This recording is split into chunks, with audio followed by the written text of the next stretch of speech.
So just so you know, since this week. Okay, it is now 9 o'clock. I'm going to call the meeting to order. We need to adopt the agenda. Second. Yeah. All those in favor? I moved it. Okay, thank you, sorry. All those in favor? I thought. Oh, Yeah. yeah. Okay. So all those in favor of adopting the agenda, please say aye. I Opposed, nay? Right.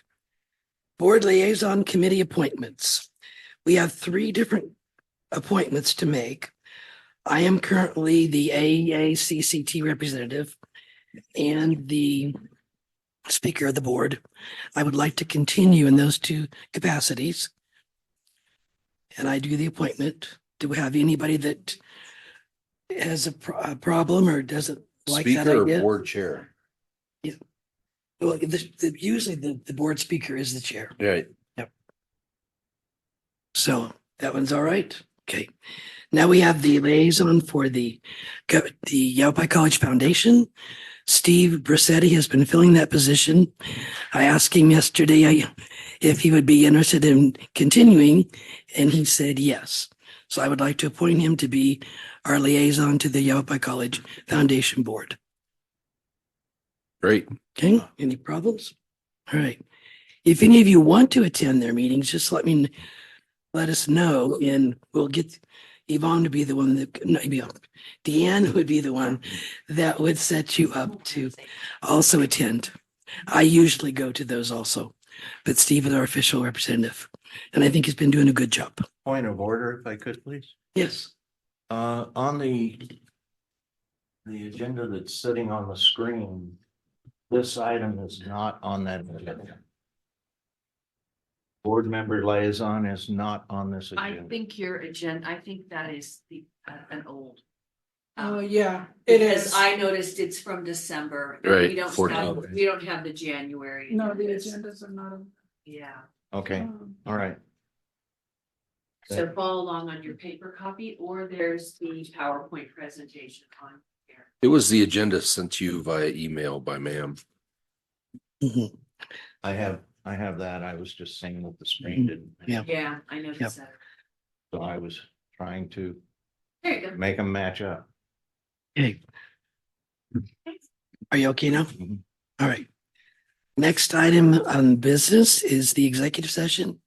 I need a motion to move into executive session. Madam Chair, Yes, sir. excuse me, if I'll be able to talk, I would move that we move into executive session pursuant to ARS 38-43103 A9, discussion regarding the college's information technology security plans, procedures, assessments, measures, or systems with Patrick Burns, Chief Information Officer.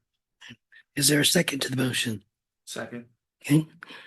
All those in favor, please say aye to move in executive session. Aye. Aye. Any opposed? Nay? Aye. Okay. No. Unanimous. Okay, we will be moving into executive session.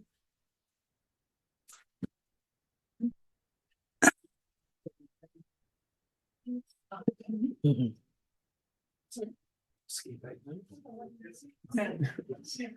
Thank you. Sir.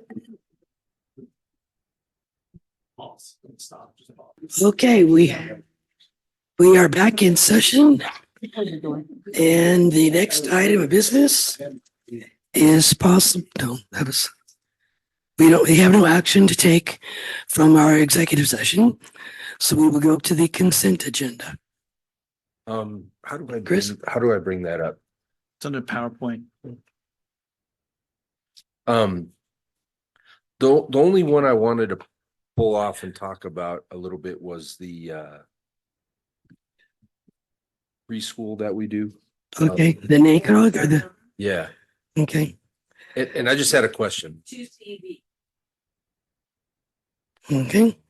So we make a motion for the other ones to go through. Does anybody else have anything you want to pull off for discussion? Okay. So can you make a motion, Chris, for the other ones? I'm trying. Okay, here's, The motion would Here's be the that agenda. you approve the consent I- agenda with the exception of item B for discussion. I approve the consent agenda. I'd make a motion to approve the consent agenda. Pulling item 5 for further no, it's not that one. Isn't it? No, because that's Shamrock. No, Library? Shamrock's 4. 5 is Head Start program. Or is it library? What's the Head Start program is here. It's a lease agreement with the Head Start. That's 6. No, it's 5. Oh, that's weird. It's on here differently. Oh, it repeated the I numeral. repeated 4 on the PowerPoint. So you're Oh, right, look at it- that. It is 6.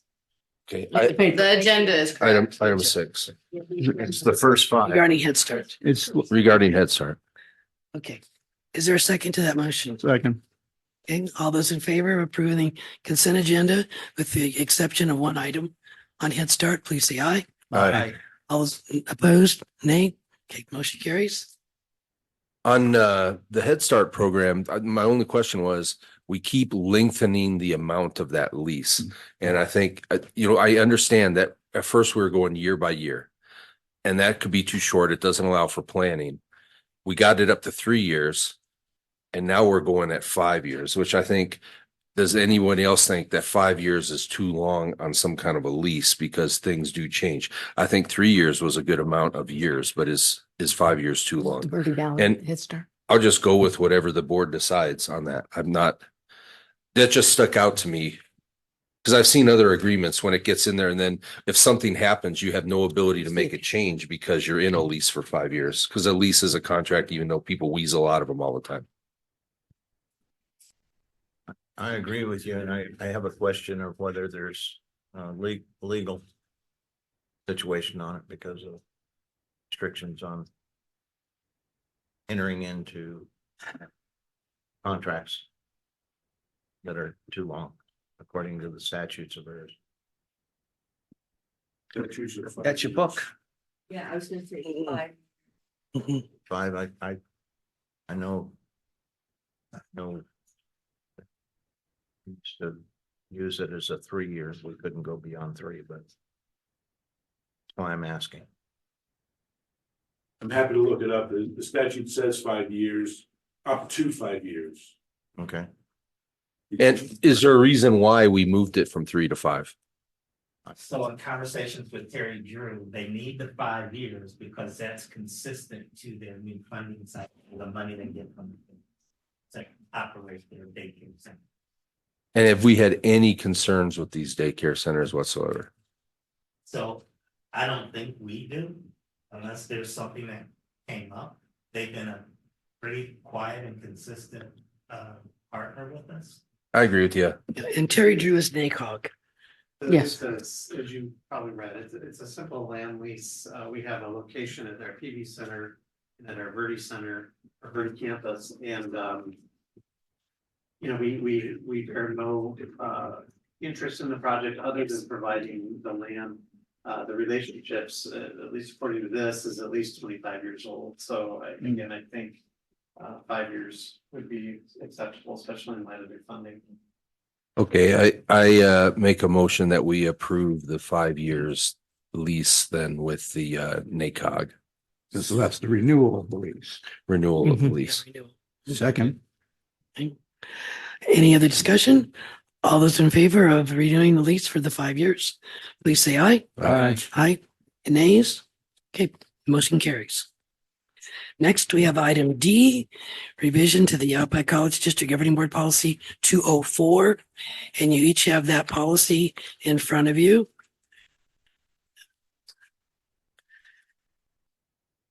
And One is Dr. drafted, Buell? one's there's some formatting issues up here. Yeah, no. So the one that says draft is the actual edits that Dr. Gill is recommending. The one that's completely blank is the original. Good morning, everyone. So there's no red line on this one. No, The very bottom. right. The only change is below the line after number 8. There's a solid line going across and we've added number 9. And essentially, what we're asking is for you to pre-approve us lowering last year's budget if it benefits our expenditure limit. So currently what we do is we come to the board right around this time of year and say, and this only happens every, I don't know, 2 or 3 years. Hey, it would be to our benefit to lower last year's budget because expenditure limit is based on budget, not actuals. And we happen to have more money in our accounts than anticipated. So if we can lower our budget, we get more carry forward. I mean, that's kind of, I know it's convoluted. I'm sorry. It was done in 1980, as you know. We have nothing to do with it other than trying to work within the system that's been created. But it's really, to me, it's not a good use of the board's time. We're happy to continue doing it, to keep bringing it to you, but all we're doing is asking you to let us spend less than you've already approved. So I don't see any reason why the board wouldn't feel comfortable, but happy to talk about any concerns that you might have. But it gives you freedom moving forward to adjust things. Exactly. So for example, I just got the word from Frank D'Angelo when we got back that this is one of the years that we will come to you and ask you to do that. With this change, we won't have to wait till February to do that. We can just go ahead and move it and close out our financials. So just to wordsmith it a bit, for purposes of the expenditure limit report, the district, I think it's missing a word, budget. Is that right? After that first district? Yeah. The district budget may be reduced to an amount equal to actual expenditures without DGB action. Yes. So maybe put without DGB action before the comma there and then keep the rest of it, just so that it's clear. Mhm. So you're actually putting in a word and then putting in a phrase. Correct. Cleaning it up a little bit. Additionally, there were some words added to items 6 and 7. It used to read that enter into any lease agreement that exceeds 200,000 per year. And we added without the district governing board's approval. So in other words, we may be able to go over, but we would come to you and ask for that permission.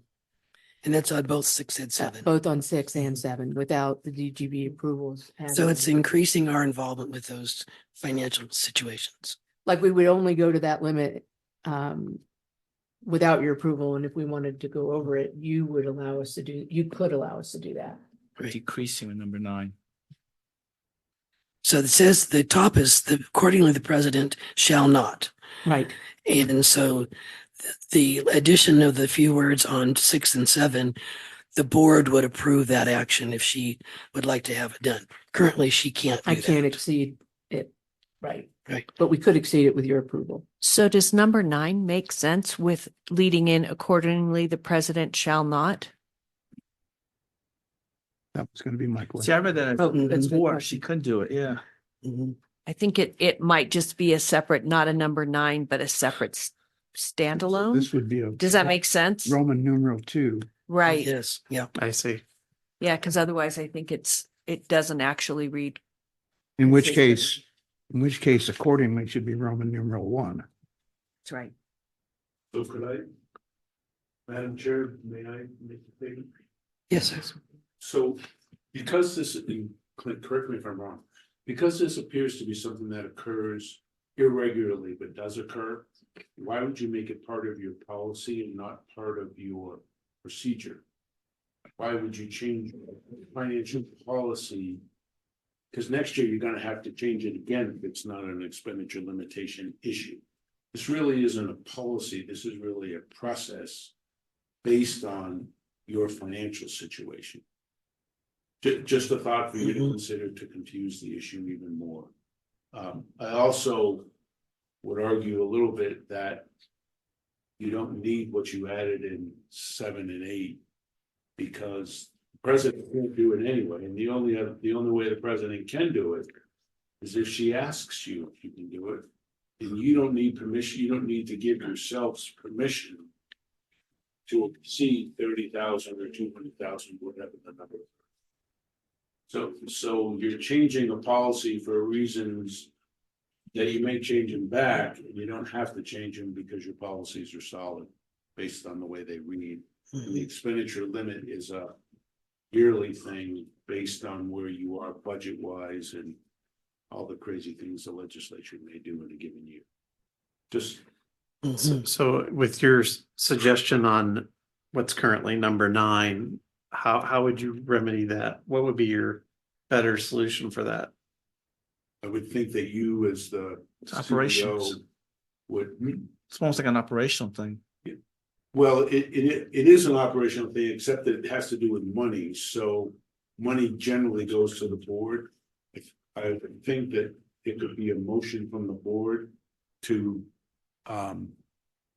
ensure that the expenditure limitation, that your budget is reduced so that you don't have expenditure limitation issues. I actually would leave, I understand, I would leave it in here because I think it can be recurring. It can be a recurring, and the idea was to avoid the necessity, the time delay of returning to the board for that. So the board does have to vote typically on budget revisions. And so this is, but it can be recurring. It can be, hopefully not, but it could be every year that it could be reduced. And from what Clint's saying, it's a timing issue, really. It is, and I guess the reason I thought it belonged in here is I thought one of the state mandated responsibilities of the board was to approve the budget. Right. So you've approved the budget at 100 X. million. I don't think I can change it to 97 million. I can spend less, but I can't change the budget without you doing it. And changing the budget affects the expenditure limitation report, Exactly. which is going to be a big deal in a couple of years. Right. Yes. And Big, allows big it, deal. right, it allows us to Yeah. increase the amount of carry forward Right. because we didn't expend the full budget. Yeah. So I think we need to write it in a way that reflects the president shall not. So Yes. that's So if the we, wordsmithing that would need to happen. so what I Mhm. think I heard from Mr. Sigafus was that we would add Roman numeral I before accordingly the president shall not. And then we would add Roman numeral II for that last paragraph instead of number 9. Actually, I is a lowercase. Never mind. 1 and 2. Thank you. Yeah. It's been a while. So number 2, and you can either, I think the point about without DGB approval is a good one. So you can either make the changes to 6 and 7 or not, I think. But yes. So number 2 would be for purposes of the expenditure limitation report, the district budget may be reduced to an amount equal to actual expenditures without DGB action once expenditures have been determined by the annual audit, blah, blah, blah, the same continuation. I'd make that motion. And make the other changes to 6 and 7 too. Yeah. Okay. You're gonna leave the DGB approval in 6 and 7 or pull it out? It doesn't matter. I mean, it's pixels. Mhm. I like having it in there just from my perspective. Because it's absolute the other way. I can't exceed 200,000, period. Mhm. And then we do, so do I make note of that somewhere that the board approved that just in case later it comes back and says, Lisa, you did something that was not in line with your invitation. And I have to, The maker of the motion is agnostic. Okay, So would Do you we leave have it, a- so yeah. you'll leave it in? I would. leave Okay, it. you'll add it. Okay. okay. Did we have a second to the motion? Second. Okay, Steve seconded it. So do y'all know what we plan to do now? Okay, good discussion. Yeah. Mhm. Very, It's Very interesting. good. It's interesting to me. It's interesting to me that a board doesn't have such a similar kind of policy as to regarding the University of Arizona. good point. they got troubles. Okay, all those in favor of approving the changes to our policy 204, please say aye. Aye. Those opposed, nay. Unanimous. Thanks, Thank you everybody. Have a very great day.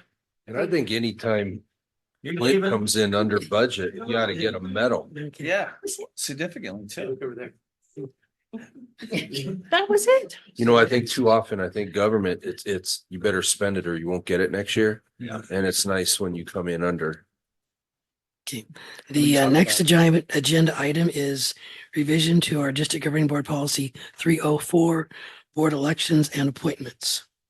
So that is me. And actually, this is really an Yvonne issue. She was looking at your policy. She noticed that it didn't really confirm any longer, and so worked with me. So kudos to her for taking a look at it. So for some of you new on the board used to do elections for long ago for 2 terms for the chair. Then we moved away from it because there was uncertainty whether or not that was allowed by statute. The Attorney General, a couple of years ago, determined that it was allowed. And so we've moved back to doing 2-year elections. So that's what we have. Last year, you voted your chair and secretary for a 2-year term. So the policy no longer,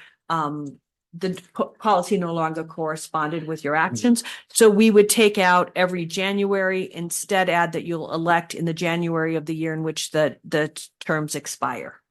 Do we have a motion to adopt that? I make a motion to adopt the revisions to 304. A second? second.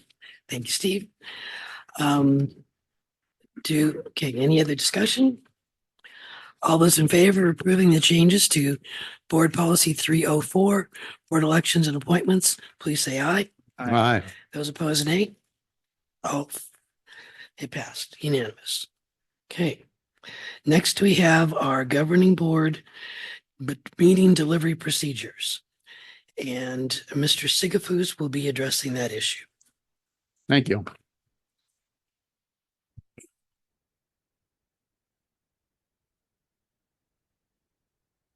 The reason for this item on the agenda is to address a potential change in the way we run our budget, our meetings, and allow the public to have input into the process.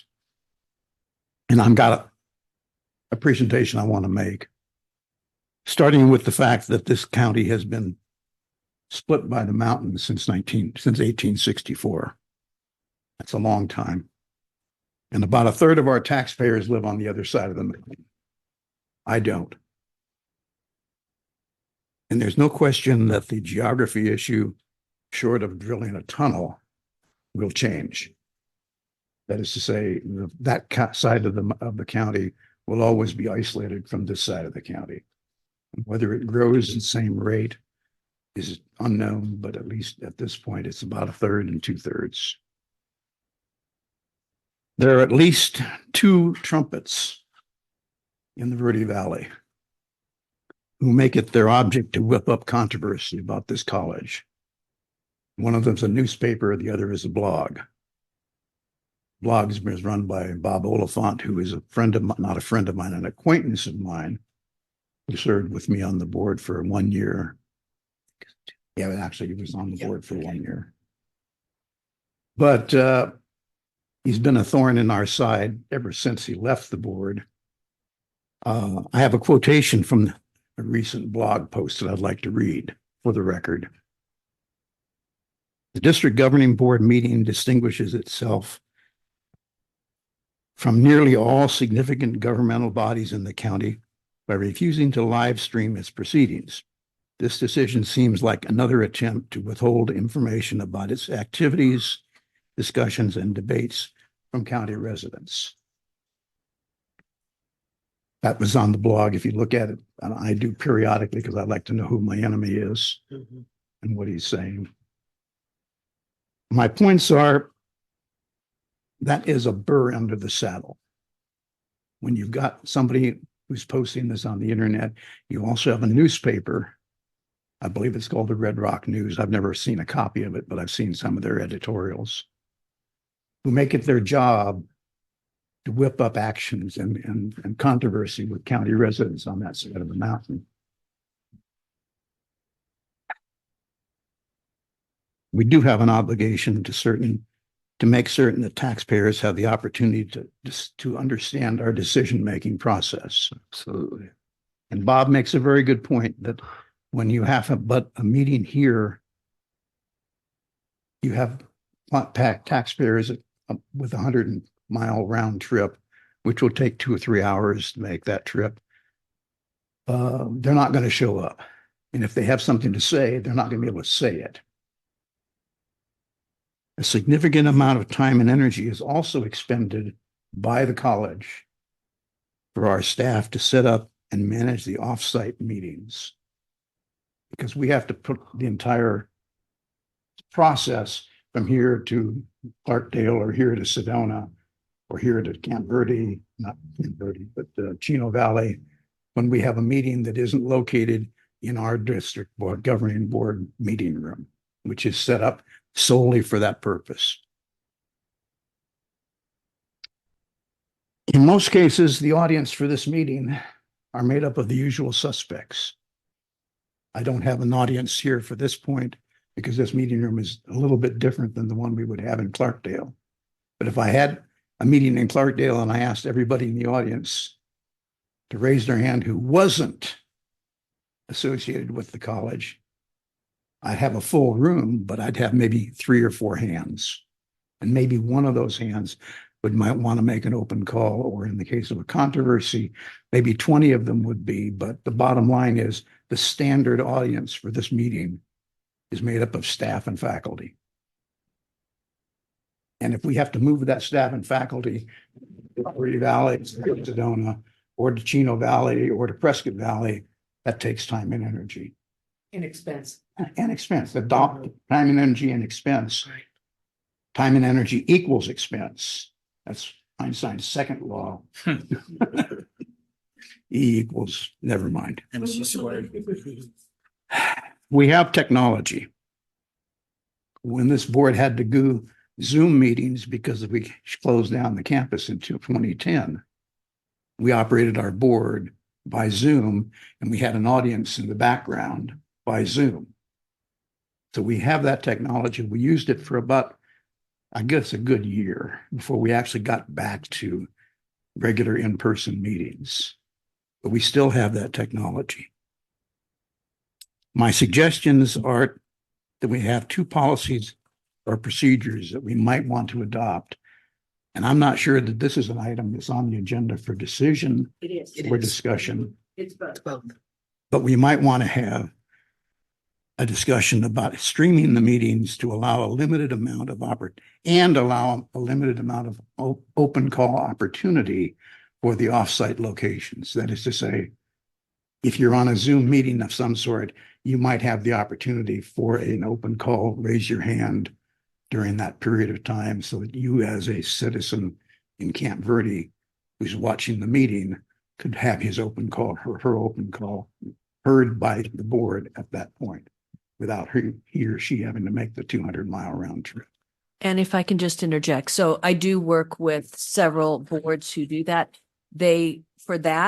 For people who want to give open call who are not at the meeting physically, they require them to sign up in advance by, say, noon the day before, so that they can get a link to provide them with that either a call-in number or a link to provide them with that information. So it's doable. That's an operational technology issue, which probably, we have that technology. We know it works.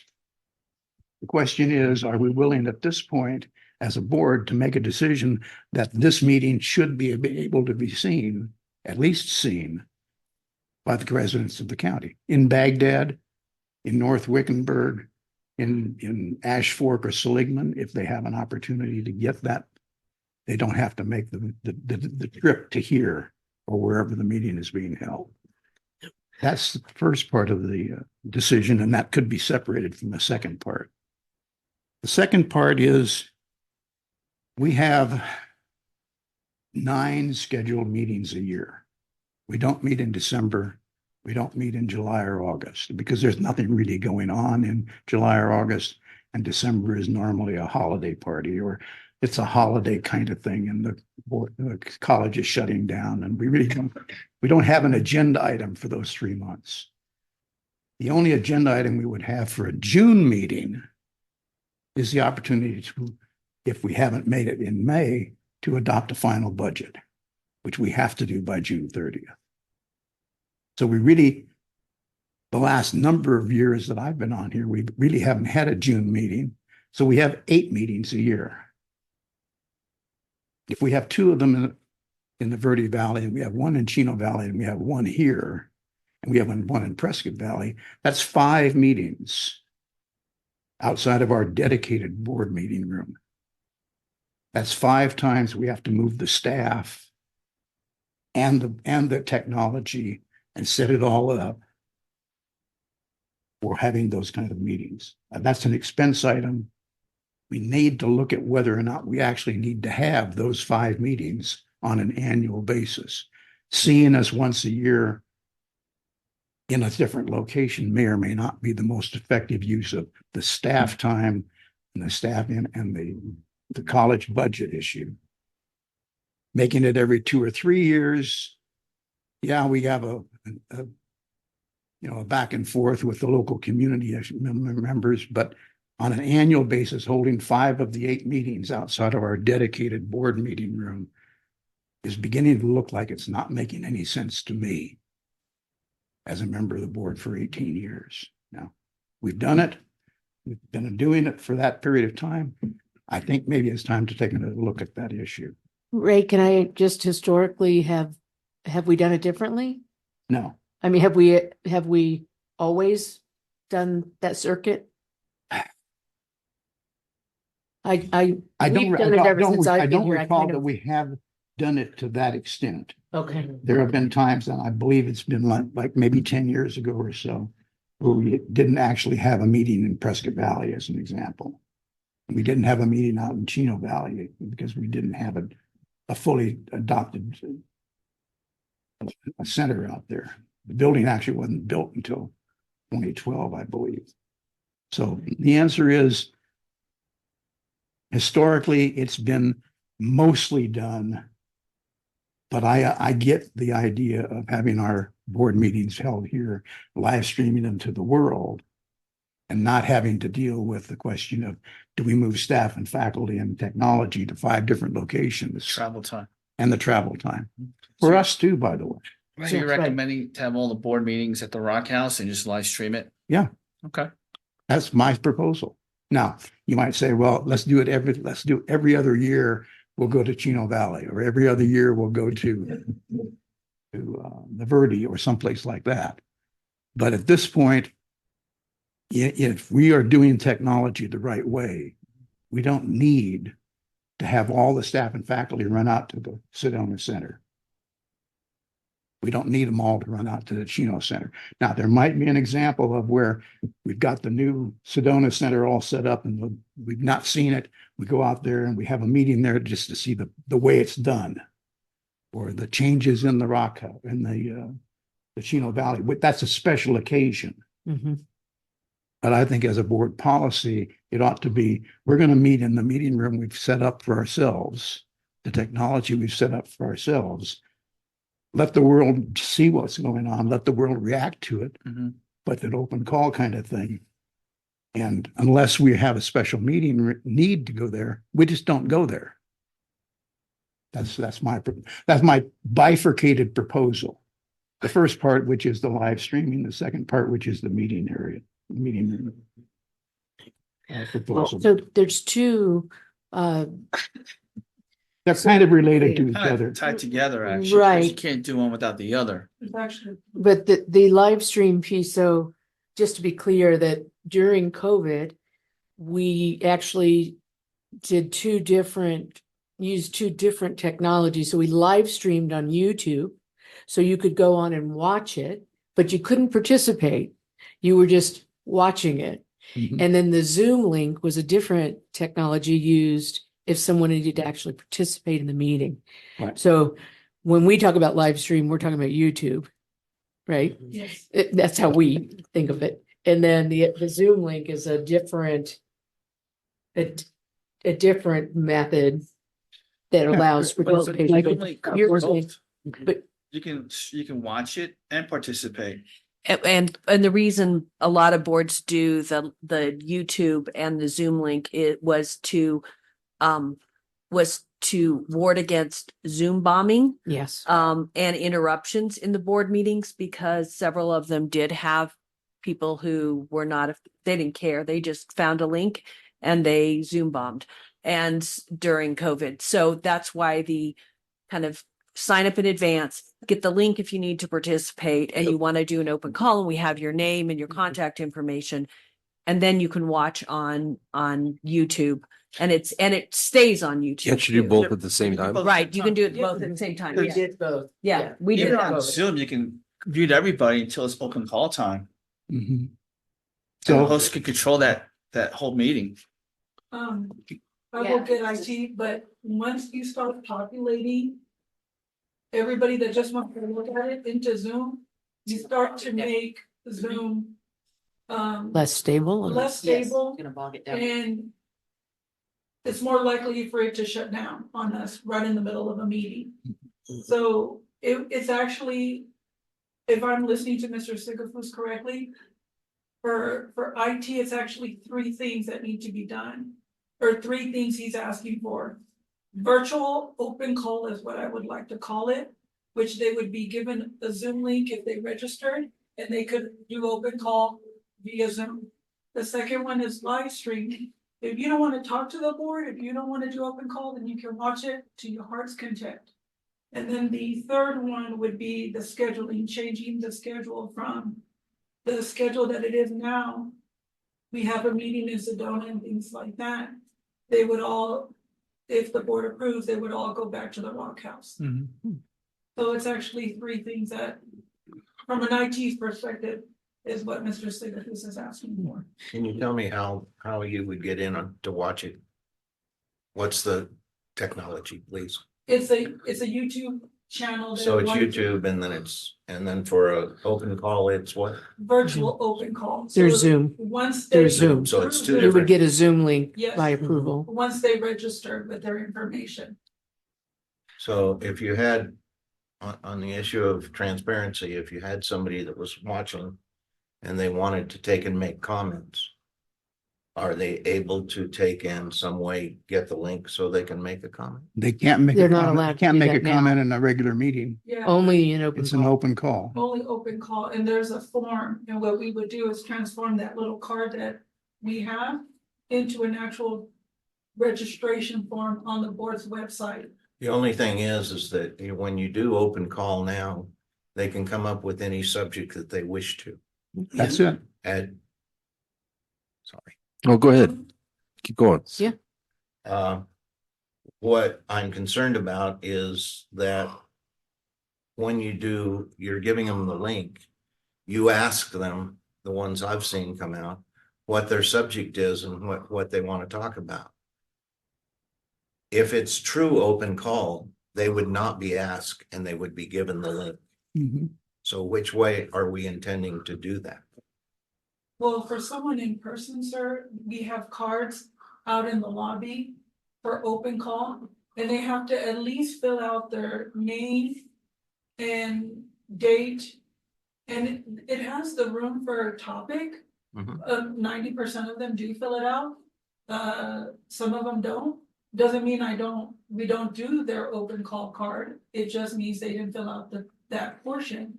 And so they would still get whatever minutes Chairman Caslin allows them at that meeting. So Yeah, it's a 3-minute, but what I'm taking and saying is that it's not truly the capability of a person wanting to present something as they can on open call.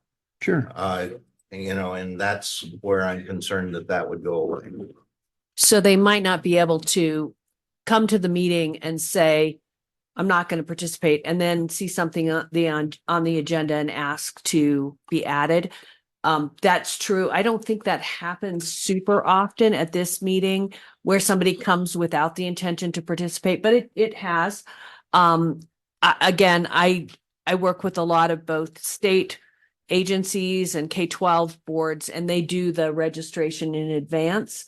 And it seems to work, although you're right. If you have to think about it, 24 hours in advance if you want to speak or not. That does. I don't know that it cuts down on transparency, but it cuts down on the ability to to participate well, you have a time limit in a sense, right? Like you have to think So about it before- in just before the advance, meeting. right? An opportunity, really. Mhm, right. But it definitely does. Mhm. But it does make it, so again, for the state boards, it makes it so that more people can participate from across the state, for example, I see that. as opposed to showing up in Phoenix. So there are trade-offs definitely in the sense of you get a wider geographic range because people don't have to show up, but you do have to think about it in advance. Even when I'm going to give a public comment, I have to think in advance and register in advance. Yeah, kind of parallel to this, the state has right to speak. So anybody could go on that form and send their comment to a legislator. Thumbs up, thumbs down, specific comments. Right. I don't know if that would open it up for more comments that we would see, but it would not be presented in the open session. Oh, you're doing sort of the legislative, like for, against, neutral, Mhm, and you can just sign your name for, against, neutral. mhm. You could do something like that. Again, I'd want to think about it. I don't know that there's any other boards that do that except for the legislature. My proposal does not include that. No. That provision. No, But you're, but in having what the item the person wants to speak on, going back to the situation with Chris Howard, he filled the boardroom and 10 or 12 of them filled out the request to speak, but it was on the same topic. So I gave him the option to either pick out 10 people that would have a minute each, because we only had 10 minutes in the agenda, or have one person or two people speak for 5 minutes each. And he declined. Best use is 10 minutes, Yeah, basically. he declined and had 10 people speak for a minute. The ability for people sometimes to connect to Zoom when they're in these outlying areas, they don't have the adequate Wi-Fi. So Then they So have you the can call opportunity to in. Drive. Mhm. Well, you can also call in. Go to the library. Right. mhm, Or if they have a cell phone. So Zoom allows you to call in, and I've seen that too, where you can just connect via phone Mhm. and again, do just that. mhm. you know, this proposal has a lot of parts to it, and we're bouncing back and forth from Should parts we to do parts. one at a time? The county board has two dedicated places for their meetings. One's in the Verde, one's in the Prescott area, and they alternate one for one. I like the idea of us traveling. I agree with him when we drag staff to the Verde. I think that's a waste of time. Staff could be, if they're required to appear, they could appear through Zoom or some kind of meeting that way where they don't have to have that travel time, because then you lose 2 hours of production every day that we have a meeting. On the thorn end of things, I don't mind thorns because sometimes a lot of great ideas come out of thorns. Especially even crazy people. When I was on council, you know, they'd have 99 completely stupid ideas and then one would just blow you away and it'd be brilliant. And I've also been abused by the Red Rock News. I think they had flat out lies about me in there and some of the stuff on the other blog stuff, which I don't read. But you know, if it ever went too far, then I'm contacting legal representation and that'll stop really fast. But this live stream, it's a great idea. We could do it, but I think we need to move around and it forces us to see different areas. I mean, how many people saw CTEC before we had a meeting here? You know, how many people saw what they were doing in Sedona before we had a meeting there? I think it forces us, and a lot of stuff happens an hour, half an hour before the meeting, an hour, half an hour after the meeting. You see things, you can ask questions, you can talk with staff. So I like what we're doing now that way, but I understand it does cost us money. And when I see a bunch of Prescott staff sitting over there in Sedona, it just seems like we're wasting their day. Mhm. I do want to add that for the IT staff, if we go somewhere else other than the Rock House, it is 3 days. It's a day of setup, it's a day of delivery. They come back the third day and break down. So it's 3 days of staff time and wear and tear on equipment because we're moving that technology back and forth, back and forth. So just. What if we had a dedicated place like the county does? What if we picked someplace in the Verde that was a dedicated place where they could have the equipment set up and we could walk in? Yvonne and I talked about that, we don't have that currently, but that's. But but the other thing too is if we have two places that we dedicate for that, we almost have to have board required visitations to the other places. I mean, the stuff they're doing in Chino Valley is amazing with the farming and the fish farming. And We have to see it every year. yeah, we do. Things change here every year. I mean, the stuff that's going on with the 3D house printing is just making leaps and bounds all the time. But now we're still back to them moving that technology all those 5 times. We could do that on our own time too. No, I mean, I'm talking visits, not Yes. meetings. Or But workshops. they have, yeah, We have workshops. So these campuses have open house True. that's open to the public, Yeah. and they've got all the bells and whistles. And why couldn't the board members take advantage of that? Because they're showing their best and their brightest. You think you need to threaten us with a hammer and that should happen. That would be a great idea. Yeah. Attending the open houses Then would you'll have also to show do support. Do Yep. you want to take then try some separate motions to see what will pass? Yeah. Starting with perhaps the live stream? Mhm. Yes. I would make the motion that we do adopt some live stream capability with the capability for a virtual open call attached to that somehow. I'm not going to get into the details, but I think that's that's something I want to move to. I'd second that. Yeah, Hey, me too. what if we amend the motion to have open stream and allow our staff then to make a proposal on how we might handle the open call? Well, But approve the live stream, I do support. the technology details are beyond my motion. Right. I want the concept of the live stream and I want the concept of the virtual open call to be approved by the board as either a policy or a procedure. It doesn't make any difference to me. So I think it's a procedure and you could ask the staff to report back about the open call, what Yeah. they've determined at a future meeting. So that would be my motion. I thought I heard a second. Yeah, I have a second. okay. So is that to have just the live stream and let our staff take care of? I have both. Okay. Streaming, The- both vehicle. That was the first motion. So you could withdraw the motion, or we could vote on the original motion and make a second motion. Actually, I think I made the motion Right. for the 2 parts, the Right. virtual open call and the live streaming. That was my motion with a report back from the staff as how they get it done. Yep, we have a motion and a second to that, That's to both my of those. motion. Yep. Okay. For regular meetings, for regular board meetings, Yeah, For Mhm. all board meetings. all board meetings. including the workshops. Sure. Yes, why not? Okay, just being clear. It's part of what we do and it's part of what the residents of the county are invisible. It's the biggest bang for the buck too. Yeah. Gives the people in North Wickenburg the opportunity to see what they're spending their money on. Okay. And maybe, never mind. Okay.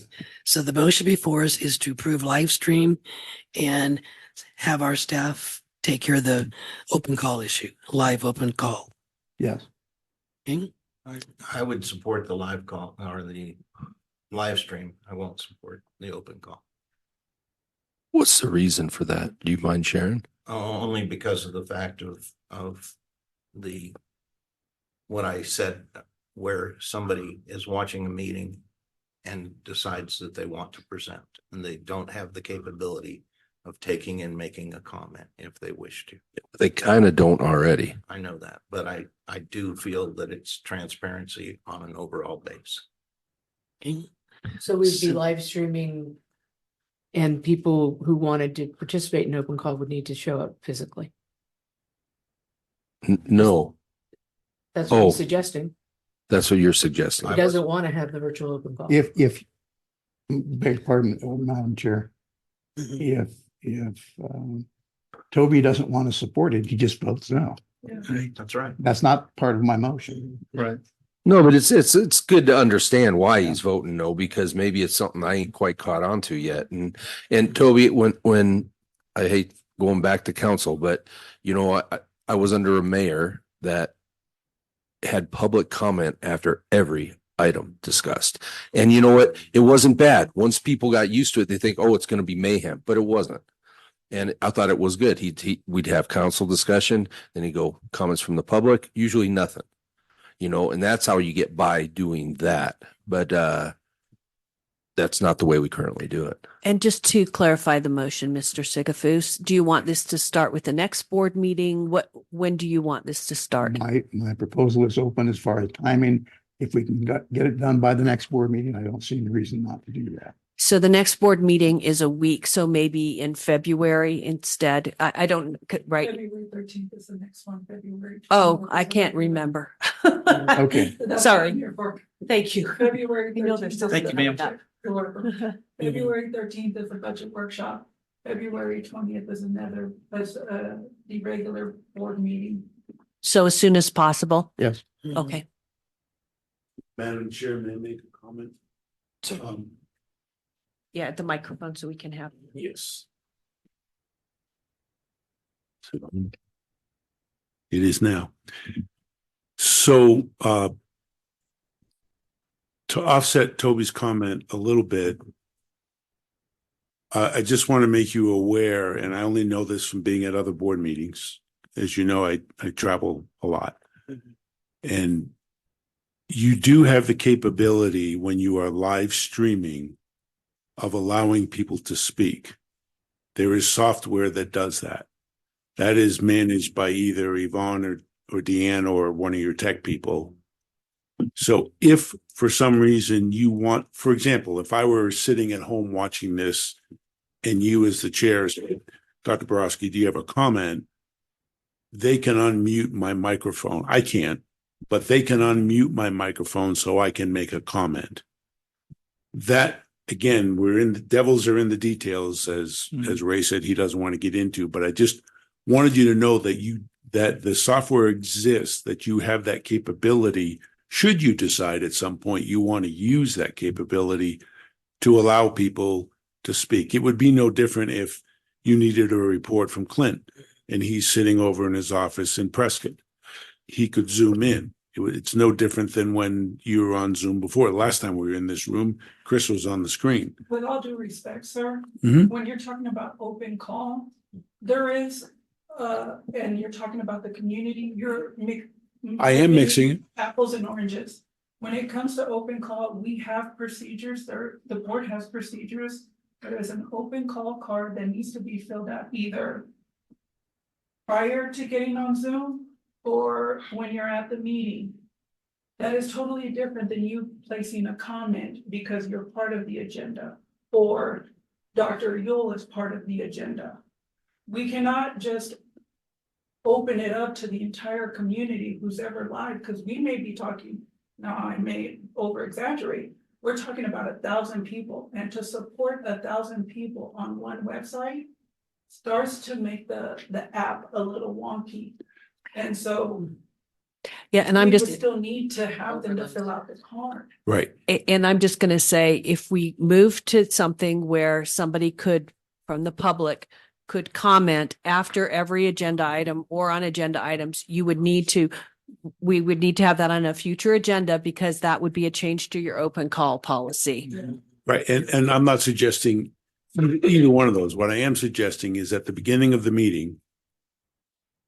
So I'm looking at board consensus here. At the beginning of the meeting, you could say, if you have not registered for open call and you want to, you have 10 minutes to do it or 5 minutes to do it or whatever. And you might get one more, you might get no more, you might get 10 more.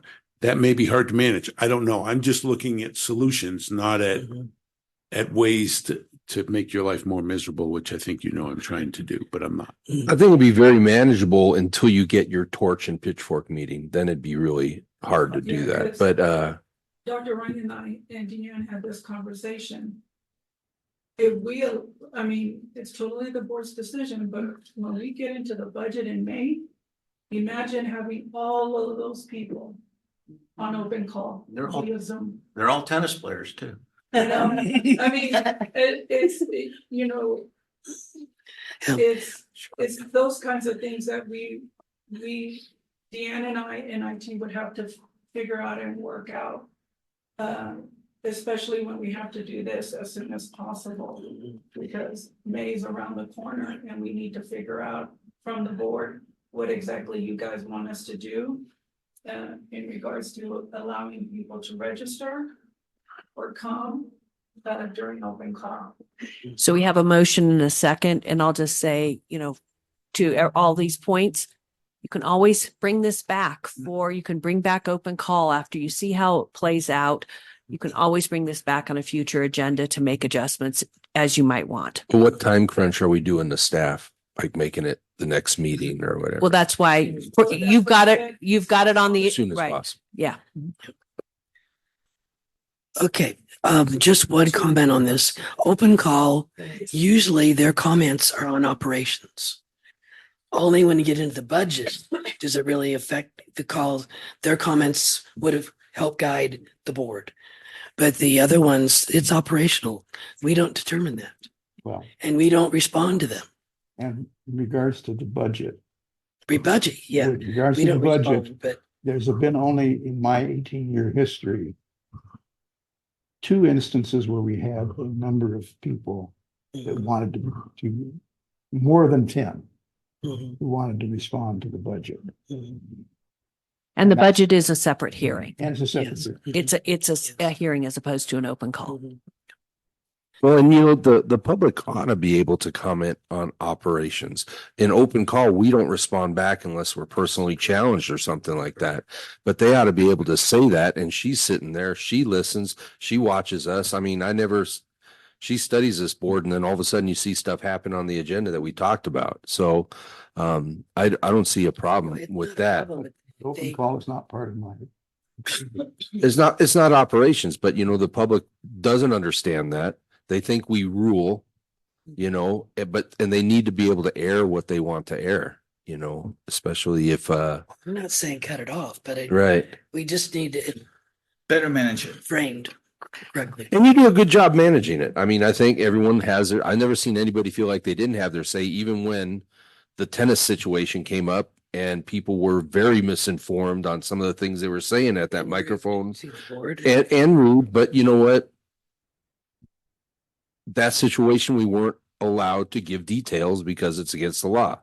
So they could be rude, and we know they're wrong on certain things. That's okay, but they get their say. It's always good. I mean, in this country, everyone gets their say. They put their hand up and they speak. Yep. So the motion is to live stream the meeting and then to have the staff work on open call, how to make that work, and to report back about And to the open somehow call. address your concerns that if someone is in a meeting and they see the agenda, yeah, they're last minute, but is there some kind of vehicle to get them into open call? I think that's the part of the motion was just to have staff figure that out and report back. Correct. Okay, ready to vote? So what parts are being reported back? I believe how they're going to handle open call. Yes. But live stream is going to happen as soon as possible, with the understanding that there will be have to potentially be some changes to open call, and they'll report back as how they're going to handle them. As soon as possible as well. Yeah. They're going to report back on options to not being in person. We always have the in-person open call, but we're leaving the door open for them to determine how we could possibly do it via, Zoom, phone call, whatever. I'll be telling Deanne that it's virtual open call. That's Okay. what's being discussed All right. right now. And we Are you will, okay with that? yes. So we'll define the process later. This leaves the door open for exploration to make it possible. And will we entertain another motion for location? Yeah. Correct. Okay. Essentially, Yeah. if someone wants to make. Mhm. Okay.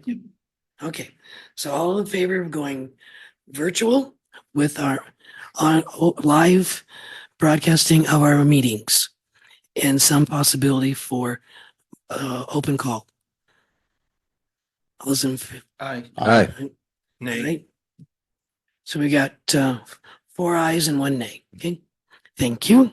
Next is moving around or not. Madam Chair, the second part of my proposal was to avoid the problem of having the staff and the IT department move 5 times a year the various centers and campuses of the college. My proposal for live streaming sets it up so that we could have all of our meetings held virtually from our dedicated boardroom. And we would only have one set of IT department equipment, and the staff from this campus would at least be here. If the staff from the other campus and centers wanted to show up or were required to show up, they could do that in person, or they could do that by live streaming. I think it's important, obviously, for us to have some idea of what's going on in Chino Valley, to have some idea of maybe the nuances of CTEC. I've seen it 12 times. I'm not as concerned with Chino Valley. Prescott Valley is going to be a brand new project once it's off the ground, and we want to go out there and see what's going on, but we don't have to do that every single year.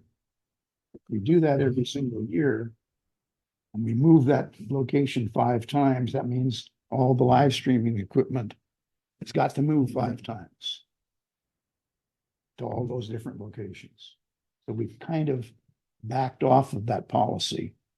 Instead of having it all put into one location, we have it put into 5 different locations, or to move that equipment 5 different ways, 5 different times. I don't think that's a good plan for using the resources. Frankly, I don't know how many times I want to be back to Sedona. Sorry, Sedona, I'm just not plugged in. Plus, as Dr. Ryan says, 3 days of staff time too. Yes. But you know what? We gladly accept Sedona's tax dollars. You know, I mean, I think we have fought this ever since I've been on the board, us and them, with Verde Valley and Prescott. And I think this will be a giant step backward, and we're loading the guns of the critics of us already. And if we do that, I think we have to figure out something to keep some of these meetings in the Verde as well. And you could chime in on this. I've got a possible solution that I'd like to present. And that solution is the fact that the college actually owns the equipment that is being transported to take and move to these other locations. We have at the Verde Valley campus, we have a room there that Arizona Town Hall has used and streamed without this equipment being brought over there. We did it. We've used it. We know it works because I was there when Arizona Town Hall used it. So therefore the streaming is already existing there. So all it would need to be is the existing equipment that we have sitting in front of us that is portable to be stationed there permanently and merely set up when we go to use it. 2 locations would make sense. At least you keep one on the other side of the mountain, one on this side. I agree with you as far as resetting, coming from the AV business and doing what I've done in my lifetime. I agree with not setting it every day and every time it happens, as far as transporting it and doing it in 3 days. But if the equipment's permanently at the location because we own it, I don't see, I mean, if we're going to use the Rock House, they have to go in and prove the equipment's going to work. So that takes part of their time to make sure. If we were going to use the Verde Valley campus, they would have to do the same thing, go in and prove the equipment because it's there. I'd recommend it be 2 locations at least. That's all I'm saying. And I like Deb's idea of basically requiring us to go to open houses. I think it's Right. important Yeah, that I we agree move with around. And if anybody wants a tour, you can always just contact Dr. Ryan. I'd like to go to the Chino campus and see what they're doing. She'll set it up. Yeah. But to take the whole meeting there is not as effective as being in one location.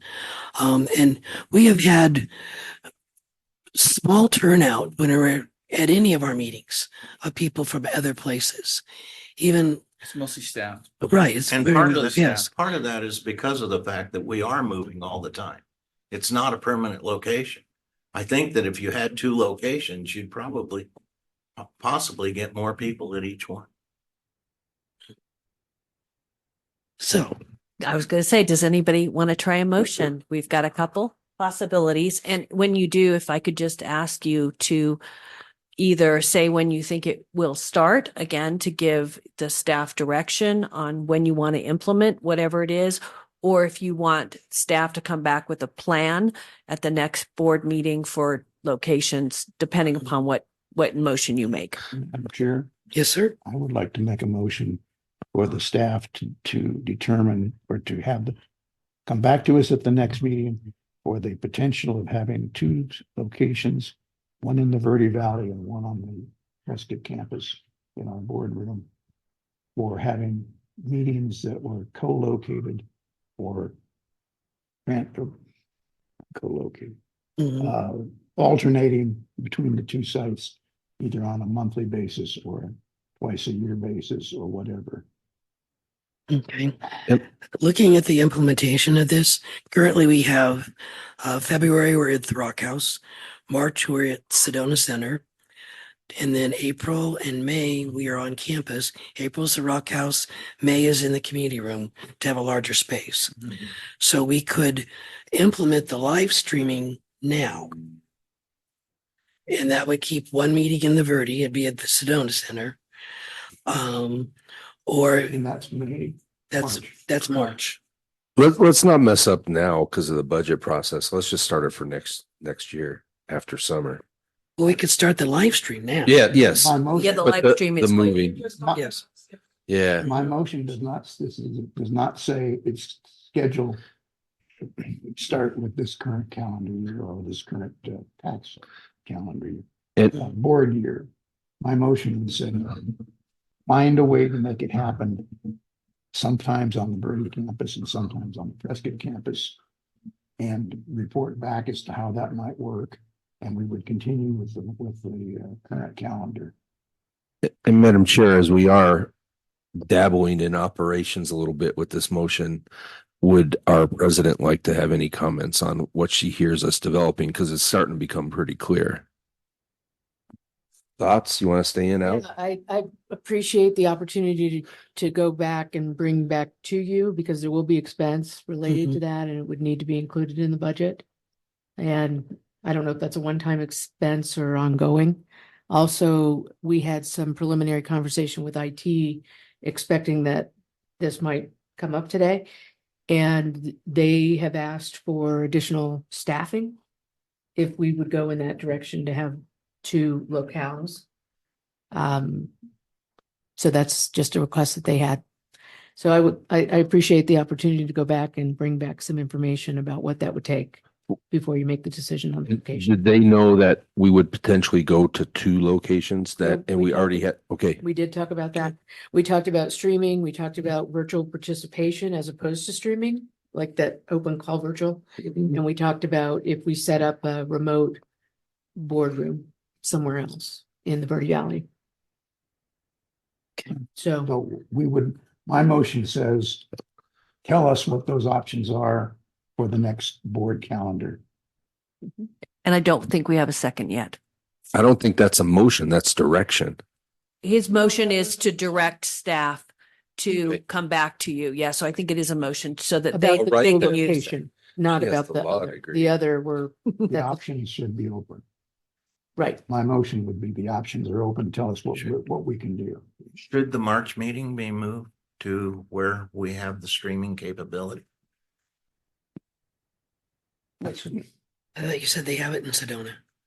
No, he said they had it in the Verde. Oh, Verde campus has Okay, it, Clarkdale. Okay. and it worked perfectly. I will go back to IT, sir, and ask them if those capabilities that have been approved by the board, which is the virtual open call and the live streaming, will be available via Sedona. And if you need to change, we can change that for the next, we can have that on the next board meeting to change the location of the March meeting if necessary. So we have Mr. Sigafus's motion. We do not have a second to it. I'll second that motion. Okay, so do you all understand what we're talking about? Mhm. We're looking at the option of having two meetings possibly in the Verde Valley Annually, only, which we currently have. right, That's on this, but We in a have- dedicated space. right, That's- and have dedicated space for that. And then the rest would be at the rock.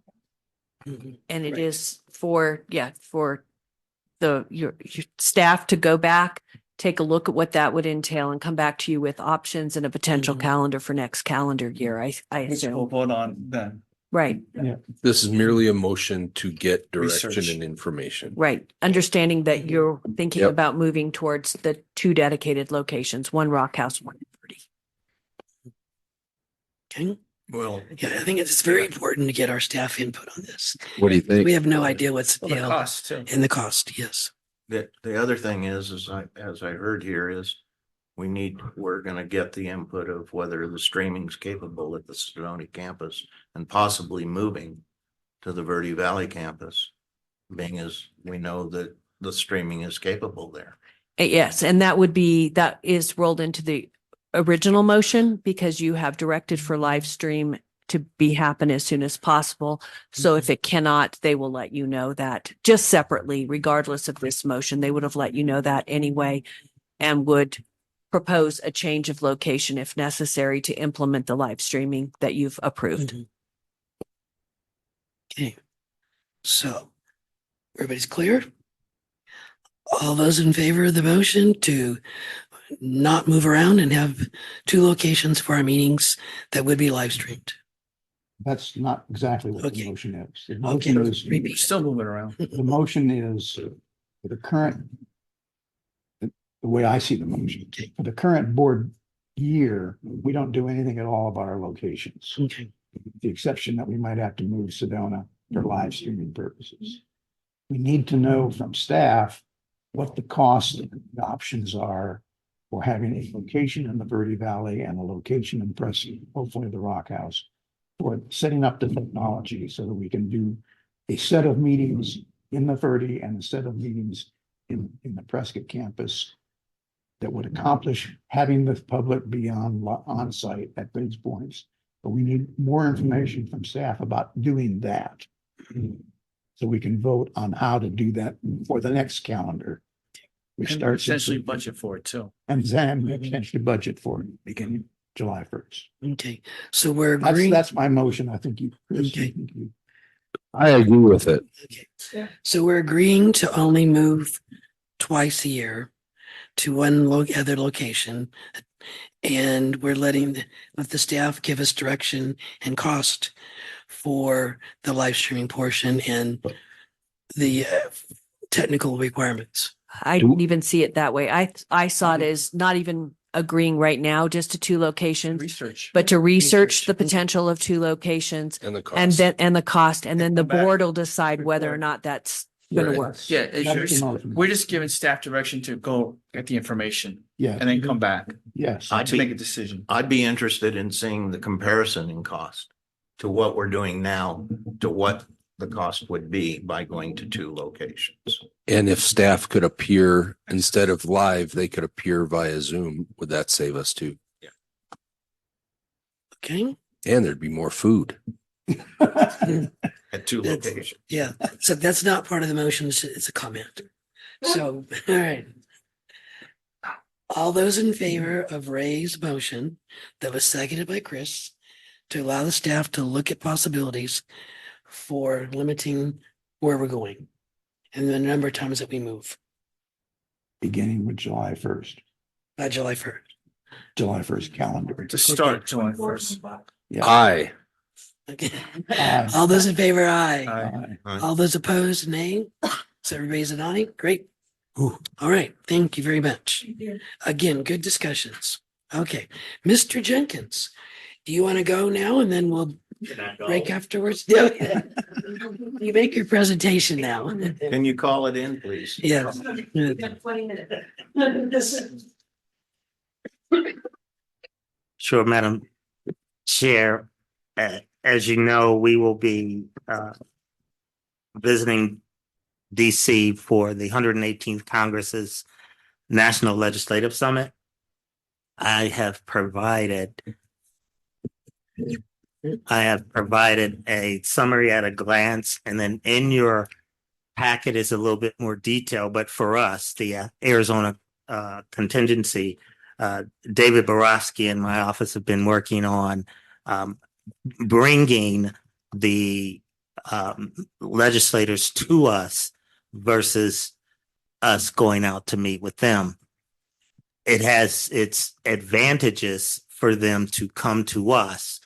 If we go to their offices, we get 15 minutes, and by the time you get everyone in and seated, you're down to like 8 of those minutes. And it's a photo op, and you can't really discuss anything of any substance that way. And there's some of our presidents who still wants to do that. They want to take the picture. The picture means absolutely nothing to me. We need the resources, not the picture. And so we have commitments from both of our senators. Just for Yavapai College, Congressman Eli Crane has also agreed to come to our hotel and meet us in the room, as well as 2 agencies, the Department of Ed. Last year we had Noah, who's a senior advisor. Noah has agreed to come back and give us an update on the Department of Ed. What are you showing me, David? I'm showing you the email Brooke just sent me with the schedule. Maybe you already have that. I don't have this yet. I haven't looked at but if you'll just sit down, David. And so as you can see, we're finalizing the times and spaces. We confirmed, for example, the National Science Foundation, and Dr. Moore, who's the directorate for the STEM piece, talked to Tyler and I about $4 or $5 billion worth of potential grant opportunities for us. As we went to the Hill in previous years, the thing is, it's easier to get the funding when it's more than just one institution. And so what we're trying to do is get all 10 community colleges on the same page, so we can go after more dollars available on the Hill. And so this is the only things that what I would suggest we do as a group for the summit is the opening session, the priority session, and then the general session luncheon. And I know that there's some session workshops that the board members and presidents may attend. And even there's one for the student government. So they're going to do that. And I think they're Sunday, not Monday. Yes, they're Sunday afternoon. Yeah. So our suggestion, now there are going to be some other things. We know we've been talking about a dinner, and then the twist to this is that Senator Sinema wants us to all come to her. And so her office wants to set up a room on Capitol Hill just for the Arizona contingency. So we're going to try to work that out, that we can go in through a door that's inconsistent with the traditional security process. And so if we don't have any board members lurking off, lurking off, Rumors and lies. And so what I will begin to do this week is to meet with our student representatives and teaching them essentially the green sheet that we work through. And what I've provided for you is these are a couple of the legislative priorities and then the funding priorities, but in your packet are all of them. And so I will go through some of those with the students and making sure that they understand. It is good when they are advocating. They see me on the Hill all the time. The presidents nobody wants to hear from the presidents because we know what they're going to say. They want X, Y, and Z. It's the emotional piece that carries the legislators. And Senator Kelly we ran into each other not too long ago, and he brought up the young man who stood up. Mhm. Yeah. And he's like, that's my kid. He asked me how he was doing. So that's the impression that we want to leave with them, that to say these legislative priorities and funding priorities impact the lives of our students. And so we want to keep it that way. And are you previewing those stories and coaching them on presentation? We will be doing that, yes. And that starts, it's probably about 3 weeks of work that I usually do with them. So we will go through it before they don't just stand up and start talking. We make sure, although we don't script them, we hear their stories and talk through how to present their stories. Now, does cinema have a big enough room for our delegation? We gave them the number. So in the request, it's specifically who's going to be there. So we gave them the numbers. We didn't give them names, but we gave them the numbers, and they said that they do have a room on the hill In the office? that's just for cinema. Kelly, yes, Kelly's coming to the hotel, and the other folks as well is coming to the hotel to meet us. And so there are on the funding priority side, I just showed you some legislative pieces. WIOA is very important, and everything's really moving toward more support for workforce, for CTEC for us. On the funding side, the two items down at the bottom of this slide, we may actually, there's a lot of traction on the Hill, bipartisan support for the short-term Pell. Oh, yay. The short-term Pell is working its way through the legislature, and there doesn't seem to be massive opposition to it. It may finally get through this year. If Biden wins, the community college discretionary funding piece will probably almost certainly go through. He's been working it pretty hard. The margins in both houses are probably going to be a lot slimmer after the November election. And so the extremist on either side won't dictate holding a piece like this up. So there's anticipation that this piece may pass. Increasing Pell is awesome for us in community colleges. This is another one that I think that it's gotten tremendous traction, and Pell will go from about 73 to 13,000. For community colleges, for us, that's essentially room and board. And so I think we'll be good with that piece. So on the state side, and I'm sure you guys have heard about the budget situation in the state. It's a lot worse than initially anticipated. We're talking about a $1.7 billion deficit. The governor has proposed around a $10 million cut to rural community colleges. That hits us about more than a million, about $1.7 million for us. Now the question, and if Clint was sitting here, I would ask him, that really removes almost all of our state funding with the exception of Prop 207. Prop 207 is by statute, so they can't touch it. It doesn't impact our expenditure limitation. But if majority of, not all of our state appropriations, and this is mostly 301 money, if that's removed, are we legally obligated to follow expenditure limitation? Because the penalty is and so it's like, okay, we'll go over, take 1% of nothing. Or for us, it would be 0.5% of nothing. Even though I went to public school, I think that's nothing. But, interestingly, some of you may remember that we, at the end of Ducey's term, we had a $2 billion surplus. And instead of putting, which is normal, you put that surplus in the rainy day fund, they gave massive tax breaks. None of us in the room would have gotten those tax breaks because it was the wealthiest Arizonans. That $2 billion would have covered with a $300 million excess our deficit for this year. They had massive spending too. I mean, everyone took their millions. No, they to had, the they districts. did really well. The legislators, their priority pockets got very large that year too. So we have to wait and see how that turns out.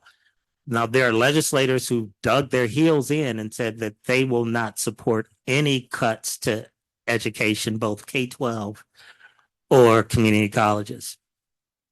But at some point, they're mandated to balance the budget. This is probably the easiest way to balance the budget. So we have to be realistic that those cuts are probably going to happen. And so we will also be working with our students on January 30th.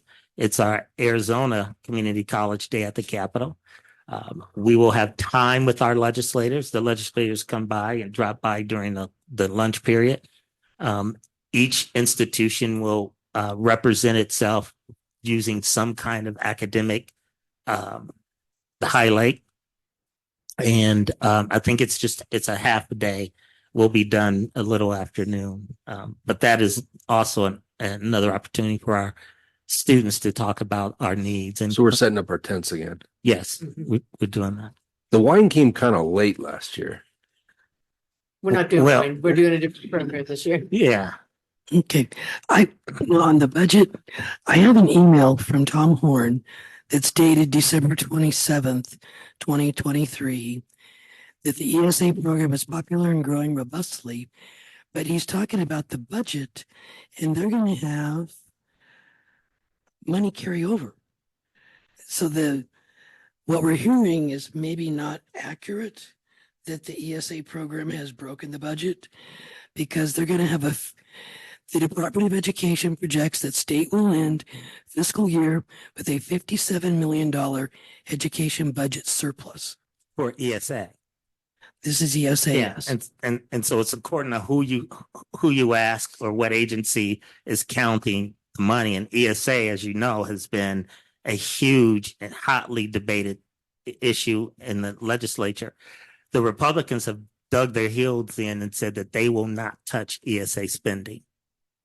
And so this is why this budget cycle is probably going to be very interesting, because it is both partisan, very partisan, but on both sides of the aisle, there are pieces that either side doesn't want to touch. So how do you get through that? I don't know. I mean, the money is black and white. It's there. I mean, it's not voodoo money. Different than the federal government. You just can't go in the back room and print more fake money. No, but They have to balance the budget. but possibly their costs that they're expecting are not true for what will actually be revealed at the end of the fiscal year. So based upon the state budget office, Mhm. the numbers, I mean, they're the ones who decide how our tax payments are coming in. They are predicting based upon, I mean, the first quarter that they're going to be coming in at the same rate, which looks like almost a $2 billion deficit. So We'll see what I it mean, is if actually. you tear away the politics, Mhm. the green money is being counted by the finance folks. And it's either there or it isn't. And right now it's coming in at substantially lower than predicted. So we could have problems. We could. And how much is there again on the head to the college? It's about 1.7 million up to 1.7. Yeah. And we've received that for 3 years now. Mhm. So it will really revert back to where we were when they removed all community college funding. We've fought over the last few years to essentially get it back. There are pockets of funding that we have received or continue to receive that can't be touched. It's separate from the budget. And specifically, we're up to about 3 million in 207 money. And again, we fought when that piece was going through the electorate to not have that part of the expenditure and limitation formula. So that's good for us that we won't lose that money And actually, the receipts for the marijuana sales are coming in much higher than anticipated. Yes, because the expenditure limitation limits you to a certain percentage that you can spend, Correct. even though you have that money. Mhm.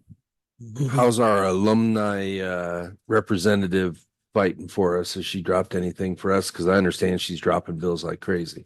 She's up to like 34. Yeah, so specifically, we haven't asked her to do a specific bill. We are talking to Well, we got to hurry up because it's almost done. yeah, but when you look at, and I don't think I included this because I just got it this morning. It's a bill tracker.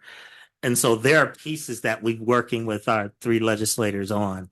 For example, the 2089, which is being heard today in the House Education Committee, it is the expenditure limitation piece that specifies the penalty for us. Ken Bennett said he will do whatever he can not to bring that to committee. And the chairs, as you know, the chairs has the abilities to hear a piece or not hear a piece. So if it never goes to committee, it can never go to the floor and vote. Get it? Yeah, but he's Senate. He's not House. So It's a dual bill. It's he a House can't pick version. up something in the Senate and send it through education, which is him, and then get that over to the House. So if the chair of the House or the chair of the Senate Education, they are working together, both from the same parties. If one decides not to hear something, we have good historically the other, if it's a mirror bill, have decided not to hear. But isn't Ken the chair of education? He's the chair of education. So we got that. We believe so. Yeah. I don't never want to say yes. What's your like reservation? Just because it's elected officials. You don't want to say yes until you know Just because money's tight. So where are they going to sacrifice? Right. David, you yield the floor? Spent a lot of weekend. Mhm. So with all due respect, my friend. It Speak in appears the that. microphone. Speaking. Yeah, why don't you use the mic? You want to pull your chair? No, I don't want to sit next to you. It appears that Representative Hendricks is going to get the bill out of committee because the Republicans have told him they won't oppose it in committee, but that doesn't mean they're going to vote for it once it gets to the floor. And the problem with the bill is he's also dropping two amendments, and one of those amendments, if it passes, is to count all money from the state toward expenditure limitation, which puts the 207 money potentially at risk and everything else that you get. And the bigger issue is it completely annihilates the legislation from last year on expenditure limitation, which holds us somewhat harmless or less harmless than it did before. So there were 37 people in favor on the right to speak, and there were 15 people against, including our policy folks, Kristen Bellini, as well as people from Maricopa, the Greater Phoenix Chamber, the Tucson Metro Chamber, et cetera. So we've got strong people against it. We just need to see what happens coming out of committee today. Now, hopefully, if it does get to the House floor, it gets defeated. If not, I do agree with you. At that point, Senator Bennett has said that he doesn't agree with it and doesn't like it. But it's always dangerous in this political world, as you all know better than we do, that there's an opportunity that this good thing just fly under the radar because there are so many bills out there. So as Yogi used to say, it ain't over till it's over. So Is there, while you're here, since you butted in, is there any other pieces that we've been talking about that stands out to you? I know the extended list just came out today. at the state level? Yeah, at the state level. No, not yet. We need to see a little bit more about how the dual enrollment procedures are going to work coming out of the Arizona Department of Ed. We've got Michelle Udall working on that.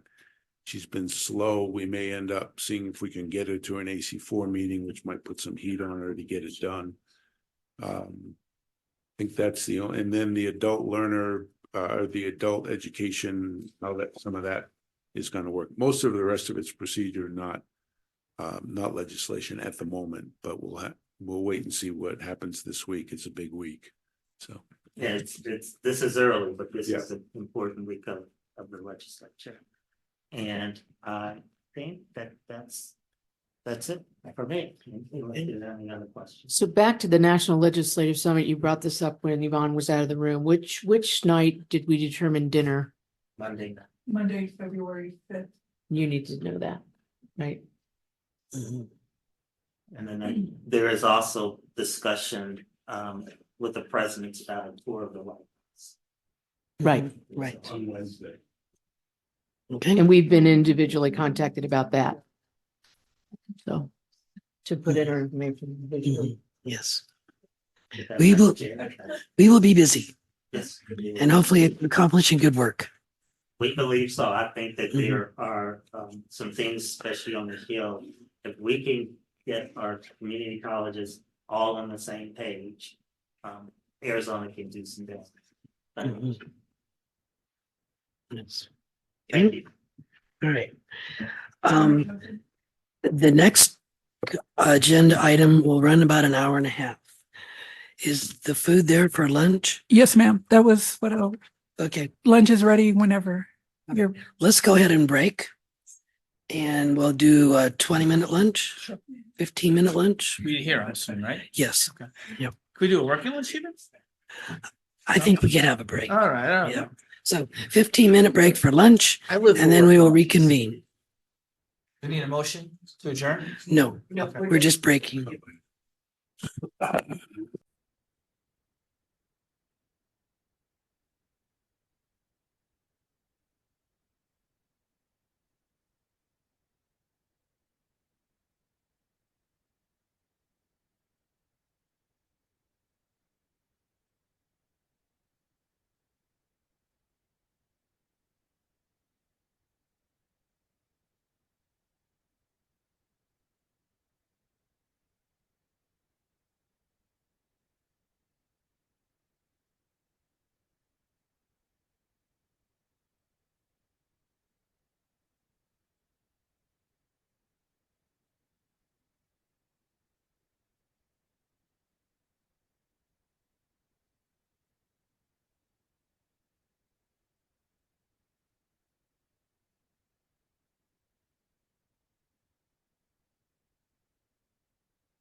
These are just ground rules that I have created in my work with boards over the last 3 years, 3+ years now, 3 years this month, actually. And I'm not going to read them to you. I think you all know what they are. The one thing I do want to encourage you to do is to verbalize your thoughts. It's important. These are your policies. They're not my policies. I get to go home to Flagstaff this afternoon. You live with these policies. You wrote them, you created them, you revised them. So hopefully we can have good discussions about all of them as we go down the list. Here is the list of policies we're going to be looking at: 101, 207, 301, 5 and 6, and 401 and 402. And again, these, I didn't just pull these out of the hat and say, let's talk about these. You submitted these, I believe, to Chair McCaslin or to Deanne or to Yvonne and or to Lynn. And so here we are. The goal is to better understand these policies and what they mean, not how you're going to implement them. And you all know how I feel about boards and operations and how you implement things. So I have a hint for you on the bottom of this slide. How you implement is why you have a president. You create those policies and those strategies and your budget. Then you say to Dr. Ryan, go forth and conquer. And she does. So with that, we'll go to policy 101. It's the first policy in your policy manual. Again, you all know me well enough to know I'm not going to read these to you. They're up on the screen, but basically the college exists for students and for your communities.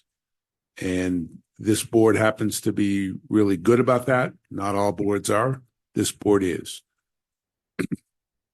So what does this part of 101 mean? So I've broken this down. It's a fairly long policy, so I've broken it down into a couple of different ways. So this part means that your budget is prepared by the president and her team. You review it, you approve it, so that you provide the finances so she, meaning the president, can achieve the strategic plan and the goals that you have agreed that she should be working on. And we're going to talk later about how she reports that out to you, et cetera.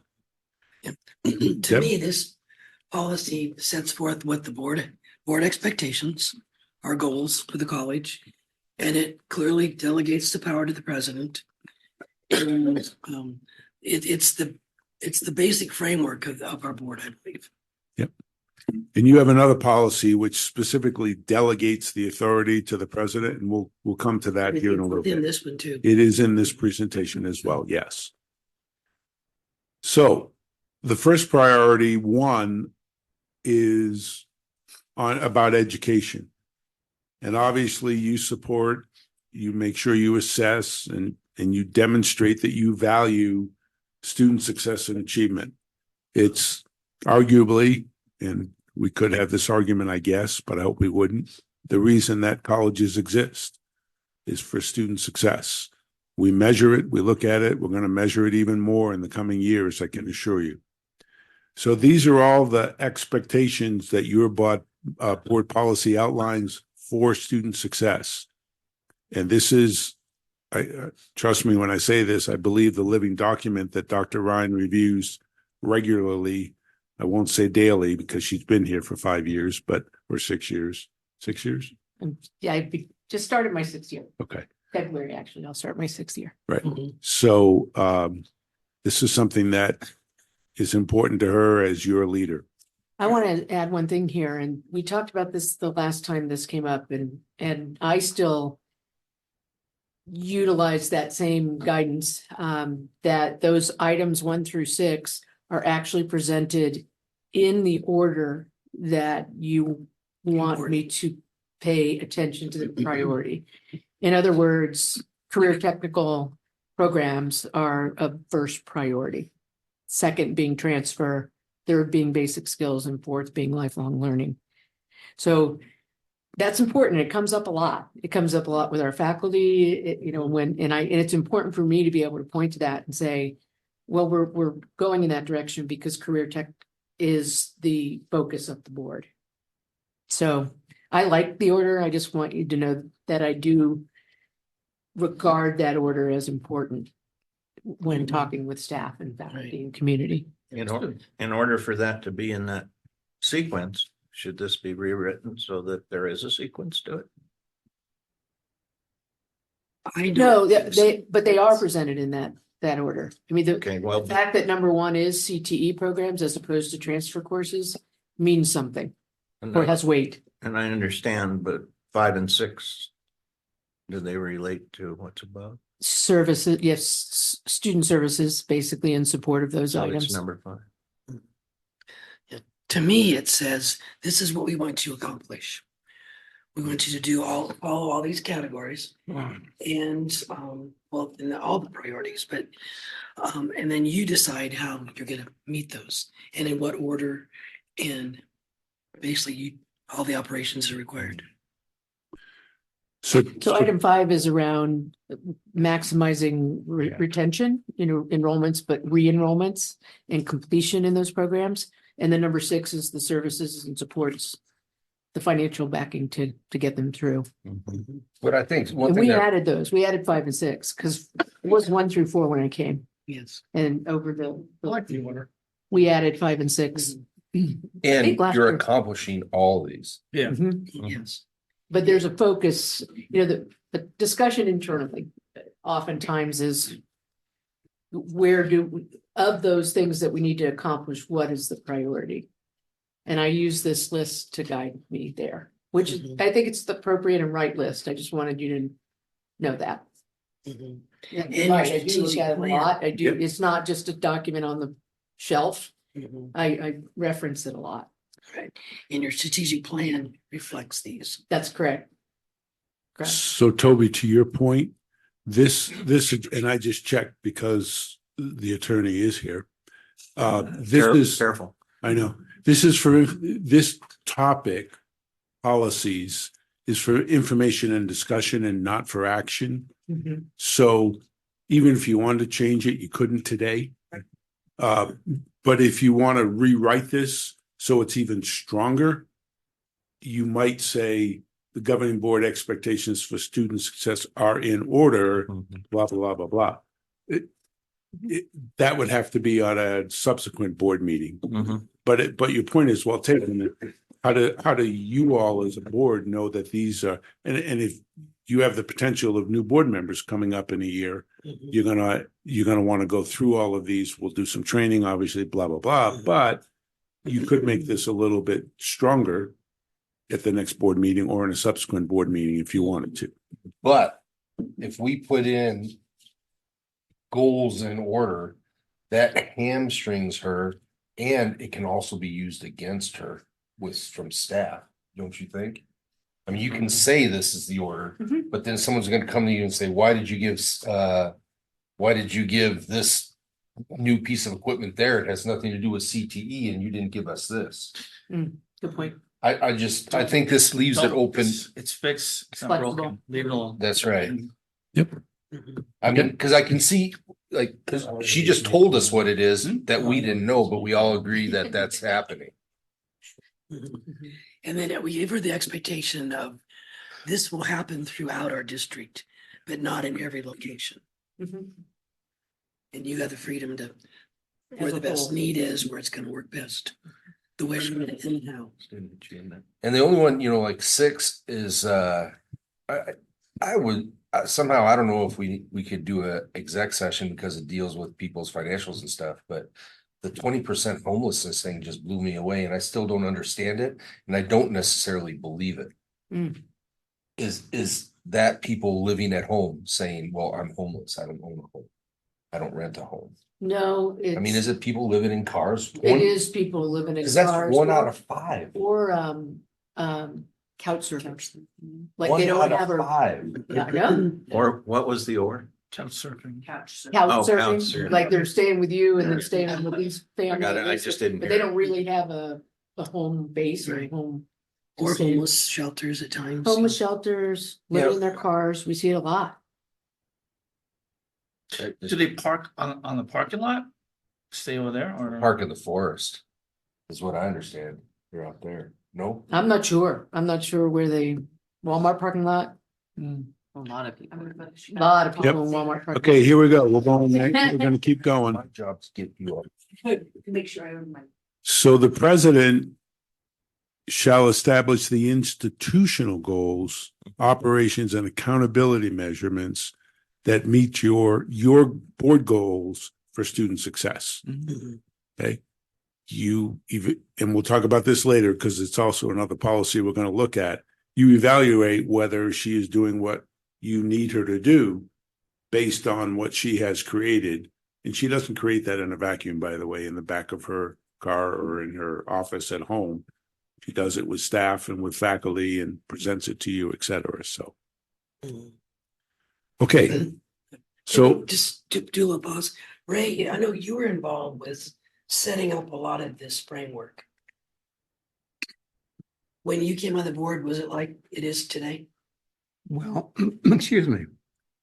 It was a lot simpler in terms of the verbiage. Because we actually, and I'm looking at the actual policy document itself right now.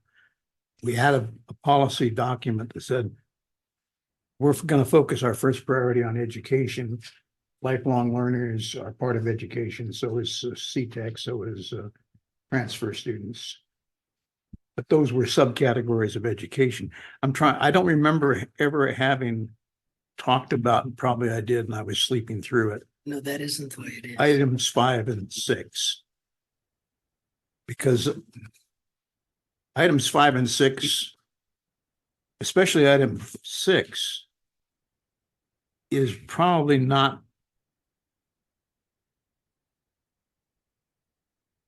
I'm gonna say it's part of the education process, but it's not a board issue as much as it is.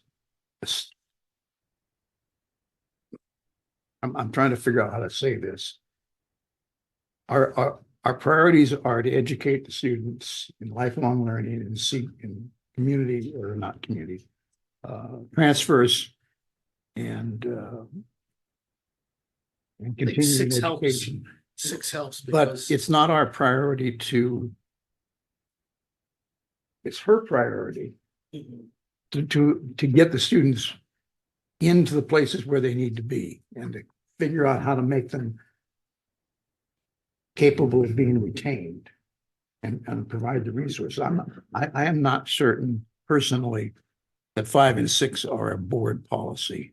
yeah, I think they're part and parcel in the sense that it's her priority, yes, but it's our priority to get her to do it. Yeah. Well, it's our I priority don't to- recall matter of fact, I don't recall the discussion of 5 and 6 being added.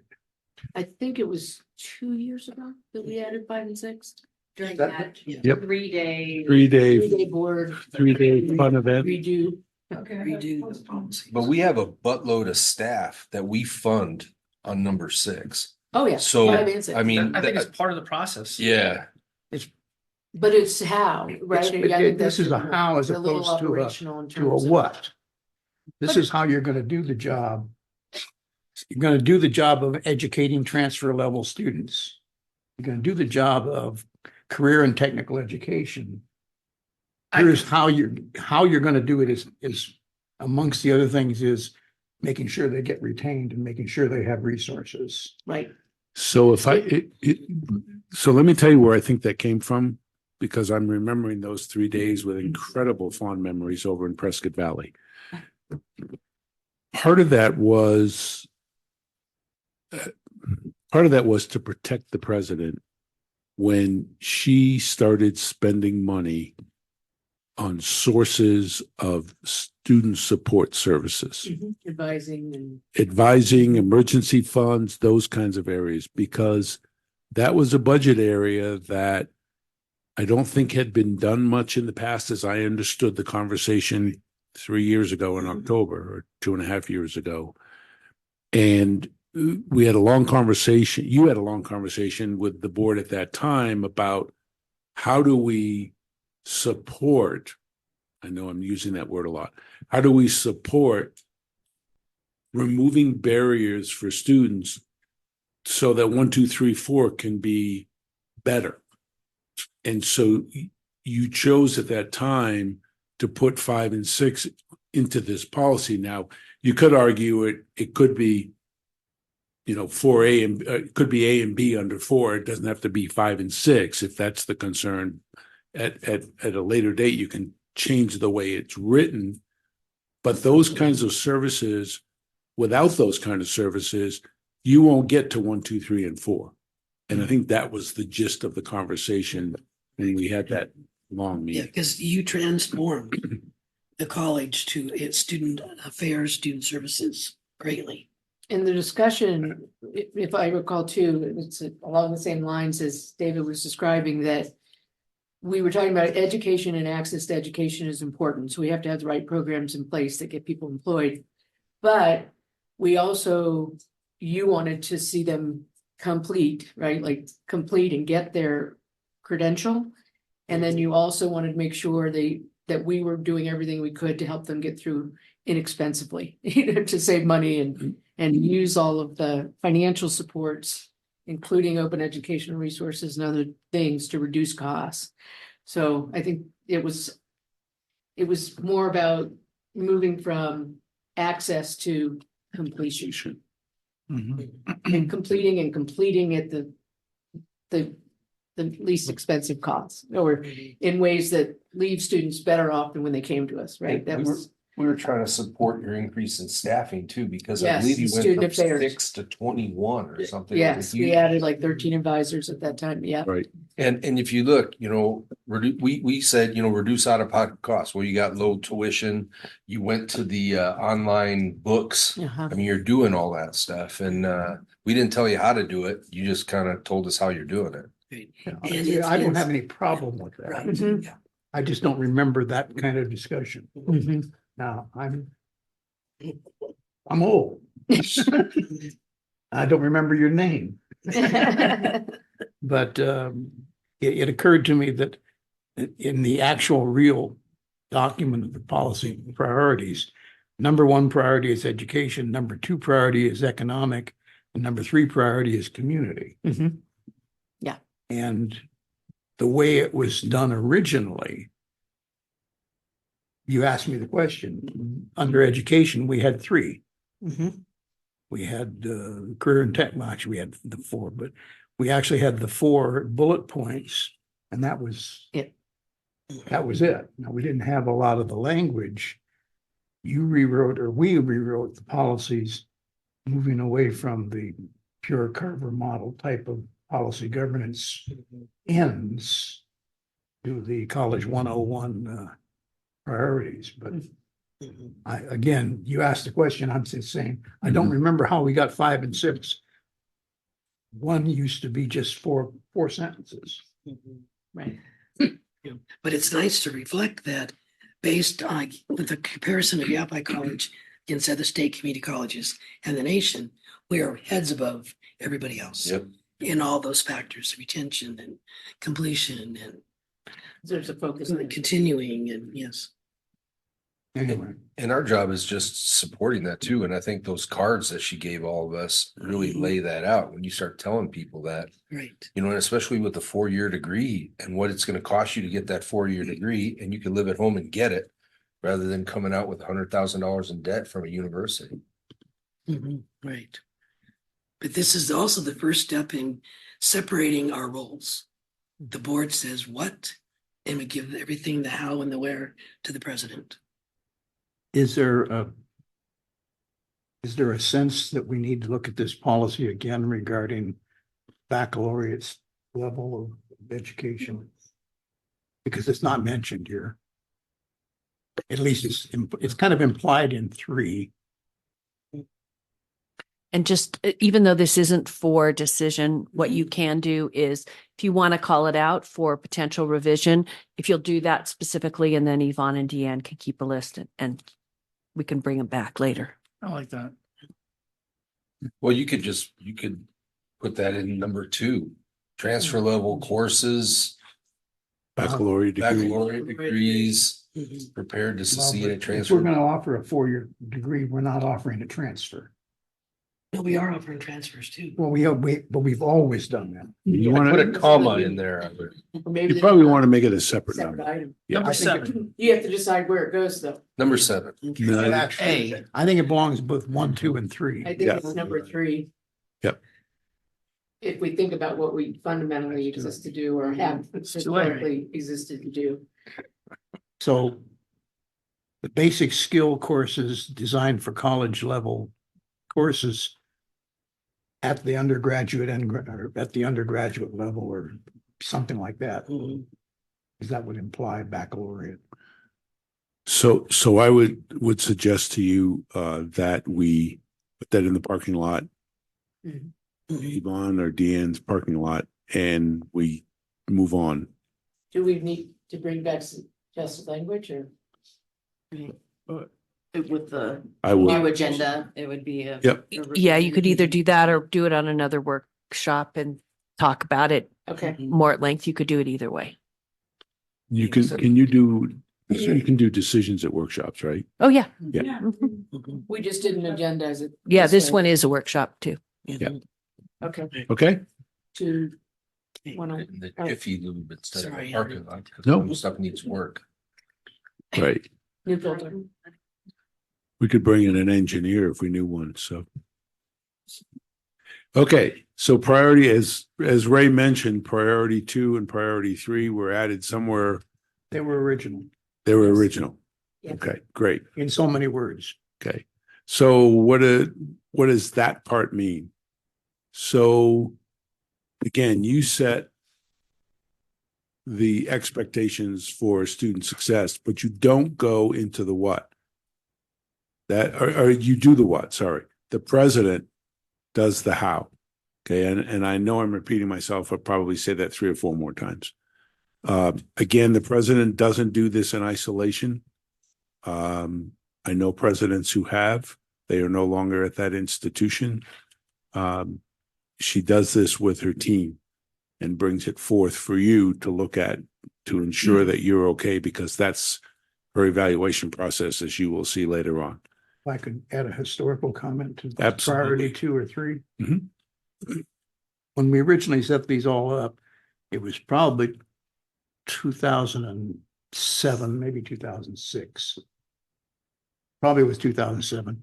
The economic piece was designed to, so that we would have the board policy of making sure that economic development, our activities in the economic development scheme were supported by the board, and it was a priority of the board. It was the second priority after education, but it was one of the things we wanted to be able to have on paper. We have an REDC, we have a whatever the other programs are that fit under the economic piece, which aren't educational, purely education. Item number 3, this campus, not this campus, the main campus in Prescott has a building which is now called the Jim and Linda Lee PAC. It was just called the PAC at that point. But there was no piece in our priorities to support that operation. It's a cultural operation. We can say, well, the sports teams are a cultural operation. The library is a cultural operation. So is not the bookstore, but the art gallery. These are all cultural. We didn't have a policy that says the board wants to make sure those things get supported. It's not the highest item. It's actually, if you're spending money, it's the lowest item. The lowest item of the lowest item. But at least it's in there as a policy that that building over there means something to the college as a whole, but it certainly means something to the college on the campus of Prescott campus. And there was nothing in our policies that said anything at all about the PAC. So we added that piece. Like I said, that was probably 2007. So that's how that thing got there. We've had discussions over the years, some more heated than others, about why we don't have a PAC in the Verde Valley of some kind, or why don't we have more programs of a cultural nature, or why don't we hold soccer team things, events in the Verde Valley? And that was the divide that we still suffer on until we build that tunnel. So, but that's where we are with those. Okay. Good. Thank you, Ray. Those are critical additions. I can't imagine not having those 2 in there. Well, you have to know how you're going to spend your money. Right. Well, it was under each president, it was different. Paul Walker got the building, he got the bond passed and the building built. And then other presidents supported it or didn't support it, and wanted to not supporting. I was very much involved in that. For a while, it was considered something like an enterprise fund, which would mean it would be self-supporting. It never has been self-supporting. Will never be self-supporting. But the back half of that building is definitely an educational piece, because we've got all of our music and those kind of programs in the backside. So what, 15? With one restroom. I got 2, but they used to have only 1. So again, the president leads and manages the operations of the college. She works to ensure that the students reach the goals that have been set. So the board and the president have clearly defined separate functions.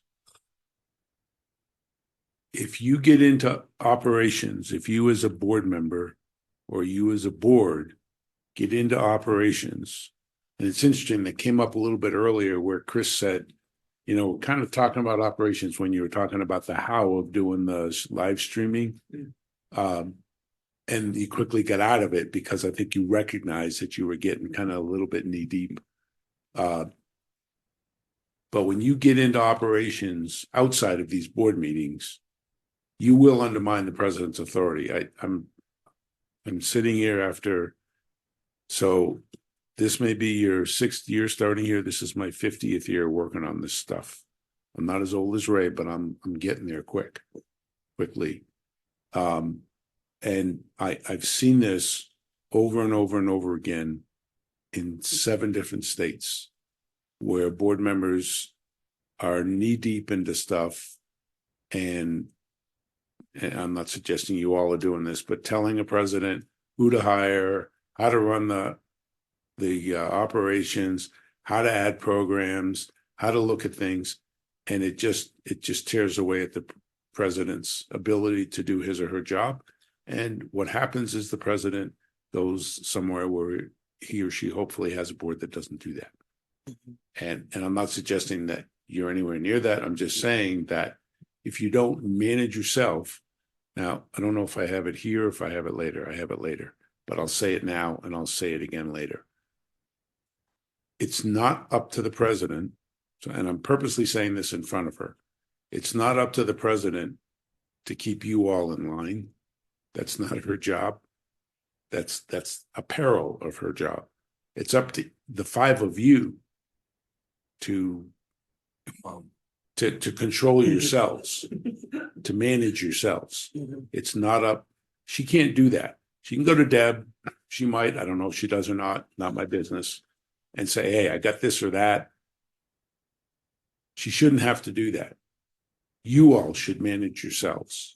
That's one of the tenets of a good board, is to be able to talk to each other and deal with that stuff so that you're out of her business, so that you can set your goals and your strategies, and she does her job. Now, and this isn't happening, but it has in other colleges, she's not doing her job. It's your job as the board to evaluate her in a way that she knows she's not doing her job. And there's nothing that says you can only evaluate once a year. You can go into executive session to talk about personnel anytime you want. Am I right when I say that? Give her advance notice. Right. And she can opt to do it in public, but she wouldn't. But anyway, that's also part of the. But we need to be cautious as a board member that we don't go out and direct staff. We don't interact with them without Dr. Ryan's knowledge or accompany us or something, because individually we have no power. It's only as a board, and it's only as a majority vote of the board in the meeting. So individually, I could go out and say, we're going to do this, but I have no power to do that. And I should never tell the staff what to do. And I know a lot of the staff and had shared similar jobs. So I was once asked to just have a talk with them. And I talked about what I did, but I didn't tell them what to do. And I only did that with Dr. Ryan's approval. So that's very important that we don't, visiting with staff, at a social event, that's fine. But when you get into operations, you're crossing the line. I've only had that happen to me once live with a staff member, and I shut it down pretty quick. But what really comes at us is these anonymous letters that try and undermine things. Yeah, and it's operations. Yeah. I'm gonna jump over to 307 on you. Okay. 307 is board member responsibilities and obligations. Hang on, I'll pull it up. I've got it because it's one of the ones we're going to talk about. One of the items that falls under law on the backside of 307 is board members may use electronic messages to communicate with college administration regarding college and board business, including requests for factual information related to the college or board, as long as no other board members are copied on such message. So what is your point? Well, I'm hearing one way of communications, but this seems to contradict it. It's staff. No, 307, it's not on the No, list. we don't send emails to staff. Deanna, can you start that up again? According to this, you do. Can I see that, Toby? Yes, sir. You can send emails to. Yes, you can, as long as you don't copy the board. To board staff. Oh, yeah, definitely. Right. Yes. I think. Oh, it doesn't say board staff. I'm talking about like the folks in the pack. I don't know them. I'm all what to right. do. I'm just reading it and trying to, No, it's a good- I just want to be able to follow it. Yeah, so it does say that. It's pretty clear that it says board members may use electronic messages, i.e. emails, doesn't say that, but that's what it means.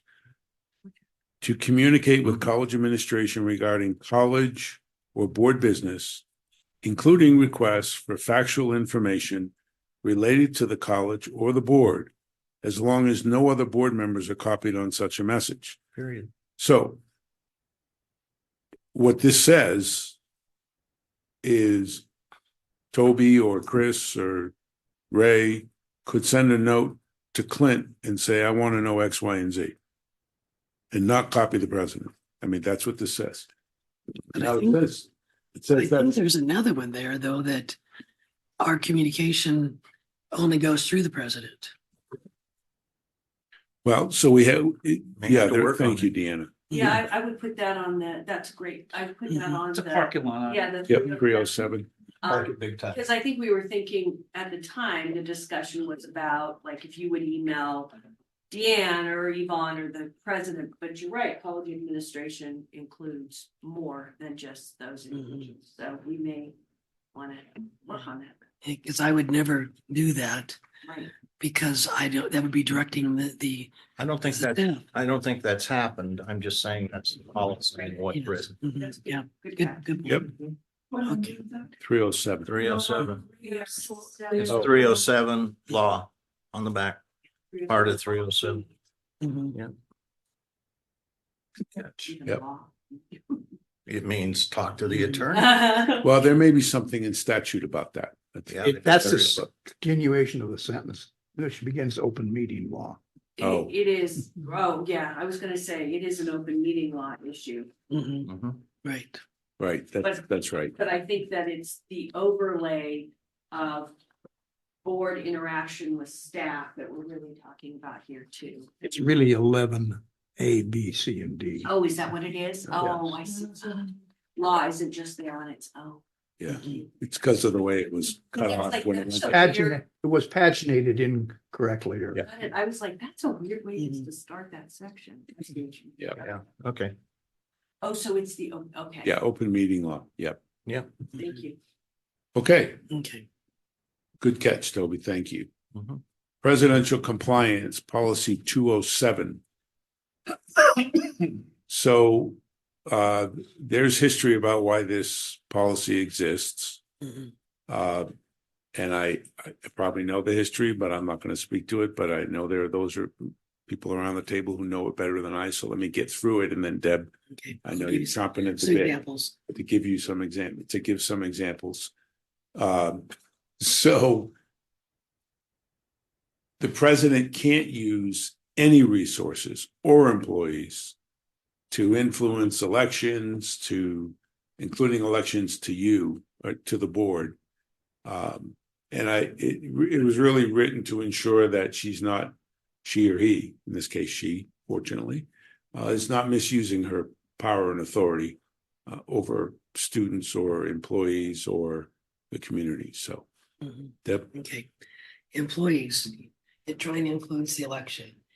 When there was a bond issue for expansion of the college services in the county, they had presenters on stage at PAC asking them to support the bond. They were college employees. I was removed from the stage.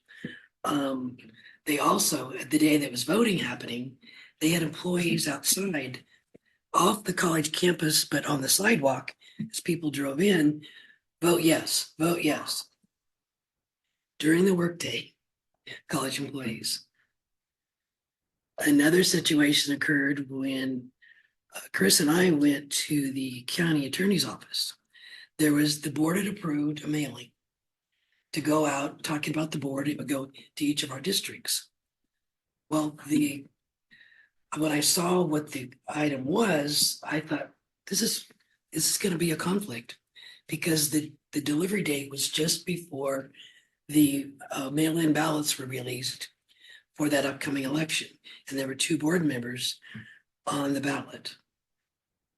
And so in that case, the way this was District 3, the board member in District 3, her picture was on the paper. Paul Chevalier was running against that person for that position. And I asked the president to change the date, put it after the election, because it wasn't specific timed material. She refused.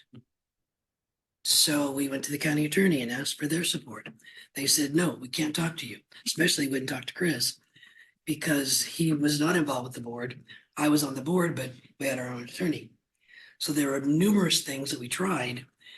And it finally took the attorney general's office saying, show me, cease and desist, and show me, President, how you are not using college funds.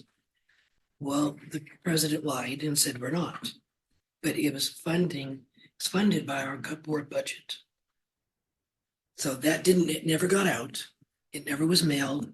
It was at the point where it was ready for publication. So it got stopped. It got stopped, but it took a whole bunch of work to stop it. So thank you. And there's differing opinions, but that it was campaign funded, Yes. publicly funded email. And Eli's doing that right now. That's The all. other person, And yeah. I'll just say that there is a statute, just like for K-12, there's a statute that prohibits the use of, by anyone, not just the president, the use of community college resources to influence elections. There are guidelines at the AG's office. So your policy basically puts an exclamation point on that. Mhm. So this is based on a statute. Great. She's got the statutes with her. Okay, It's been fun times back then, huh? so board budget. This is an interesting policy because it outlines that the board is going to invest in your capacity and knowledge. No different than the college invests in their capacity and their knowledge of their faculty, of their staff, of their students. So you're held to the same procedures and policies for building a budget that the college is. You have an identifiable amount of funds to use for board development. You're saving money by frankly using me instead of bringing in ACCT to go through this stuff. You're saving a lot of money, actually. I'm going to raise your dues for AC4 though, so don't worry. The board is part of the overall college budget. So you follow the same process and timeline that they do. You adhere to the same policies, which are mostly a lot of written in statute, but a lot of them are your own policies about things you can spend money on and things you cannot spend money on. And you do, interestingly enough, approve your own budget as part of the overall college budget. So you have that budget there, and that's what's paying for your trip to DC. That's what's paying for your trip to the all trustee meeting in April that we'll have sometime in April or May or whenever it is. It allows Deb to travel if we need to for AACCT meetings and the other expenses that you claim. In next year's budget, we will see an expense for election in case some of the positions are contested. Two. Yep. So in my situation, it was budgeted, but nobody ran against me the last time. So there was no cost for that. Right. But we budgeted for that. Right. So unexpended funds just go back to the college. Right. And it's not inexpensive. Really expensive. Yeah. Was it like 80,000? It was, and then I realized it had changed when we tried to budget for your election, and I was like, Wow. Yeah. So, okay. I have one thing I'd like to ask about. Should there be any adherence to maintaining the reserves that the board has put in place in this policy? Well, this policy, you do have board you do have a college reserve policy, Mhm. but this is such a small part, Toby, Should of the they link? overall budget. Should they link is my question. That's all. It's okay. Just a question. Yeah. They already do. Right? Yeah. I mean, if the board needed to dip into that reserve to support some of the board operation, they could. And if there's any money left in the board portion of the budget, it'll get swept like everything else gets swept at the end of the year and put into reserves. Right. Okay. I just didn't see anything linking them. That's why I'm asking. And also a portion of the board staff salaries are included percentage wise, Mhm. Yes, partial to the college, partial to the board. right, It's just the way we account for it. It's all really one big budget, but right. Yeah, the college pays all of Dr. Ryan's salary, but we share two staff people. And it's just two, right? Mhm. Yvonne and Deanne. Yeah, and I'll just leave it at that. Yes. Mhm. Okay, big one, board governing focus and style, board policy 305. We've talked about this a lot in the past, and so and a little bit already. So good boards will focus on strategy and will understand the distinction between board, president, and staff and faculty roles, and understand that the board is a unit and not 5 individuals when it comes to the work that you do when you're in this room or on campus. It doesn't mean you don't have a difference of opinion or diversity of opinions, because you do. You exhibited that today, and it worked out great. But you are focused on the forward nature of the college and not on necessarily how you get there. So you say to the president, we want to be the best X, Y, and Z. And then she creates the path that gets you to be the best X, Y, and Z. When I think when you do that, then that is a board that functions in a way that's best for students, number one, for students, number two, and then for faculty and staff and community 3 and 4. Not all boards, frankly, act that way, and it gets them and their colleges occasionally in trouble. And many times our support of the future of the college involves executive sessions, because it's details of some a possible purchase of land or whatever, or development, and that remains confidential until an action is taken. But that's a very important role for us to look at the future and once it's been decided upon, to fund it. I've always had troubles with number one, but because I changed something. Outward vision is supported and possible because of information about internal affairs, or because we get kept so up to date on what's going on, we are able to look towards the future and make sure it's possible. Like the one thing that I brought up earlier, the 20% homelessness, are we working on that? Will we have better numbers, better stats? Here we're going to move to the future, but we got people living in cars. So I mean, I've always struggled with number one, but I get what it's saying. It's saying don't get in the mix and mess with the machine. Just drive the car. Chris, you certainly can rewrite it. And I asked Yvonne to put it in the parking lot. I think the key word in number one is preoccupation. So it doesn't mean that you don't talk about the internal stuff, and it doesn't mean that you don't understand what's going on internally. It's just not your focus. But we don't have anything in here that says that. That says that we're kept up to date on internal affairs. And we are really well. Yeah. But there's nothing that says that in here. There actually is something in the president's policy under board policies about the president shall not fail to keep us up to date with them. On issues that would affect the college. Yeah, I don't have the exact language, but there is, it's just not in this document here you're looking at. Not this page. I believe it's in 207.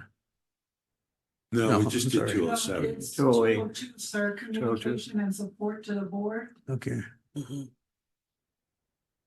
thank you. and that covers Mr. Cupino's Mhm. communications to the board. Yeah, And you could refer back to 202 in this number one. And when Dr. Ryan came in, we worked to rewrite these and expand the board. We went from a monitoring report that would have to be developed beforehand, and you were doing segments of a sentence and saying yes or no. And it took an extensive amount of time in our staff and for the board members to. It was read all this. painful. Yes, it was. And you had no idea what they were talking about. So we moved it to a workshop where the monitoring occurs, the information flow occurs, and we have the actual people that are doing the work come in and speak to us. And it cuts down on so much unnecessary time with staff time and people time. And Seems like I paper. missed a lot of fun back in the days. There's other changes that happened that helped that out. So it was a philosophical change, and I like it.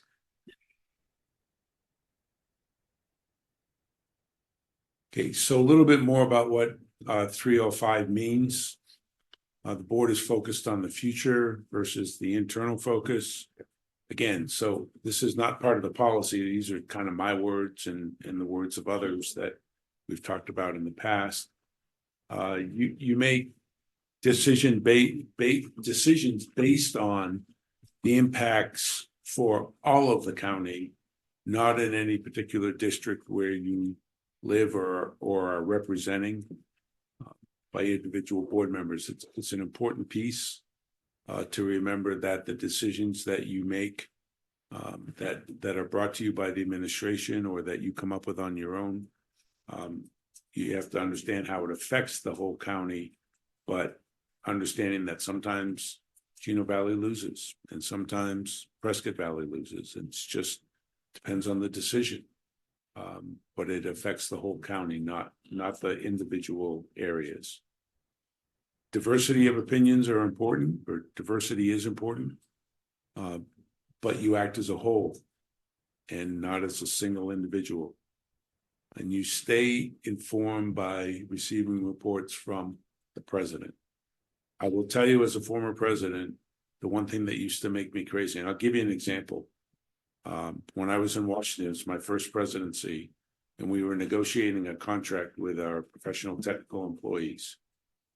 And the head of the union, whom I got along with fairly well, she worked in IT, called one of my board members and invited her to a meeting to talk about the contract.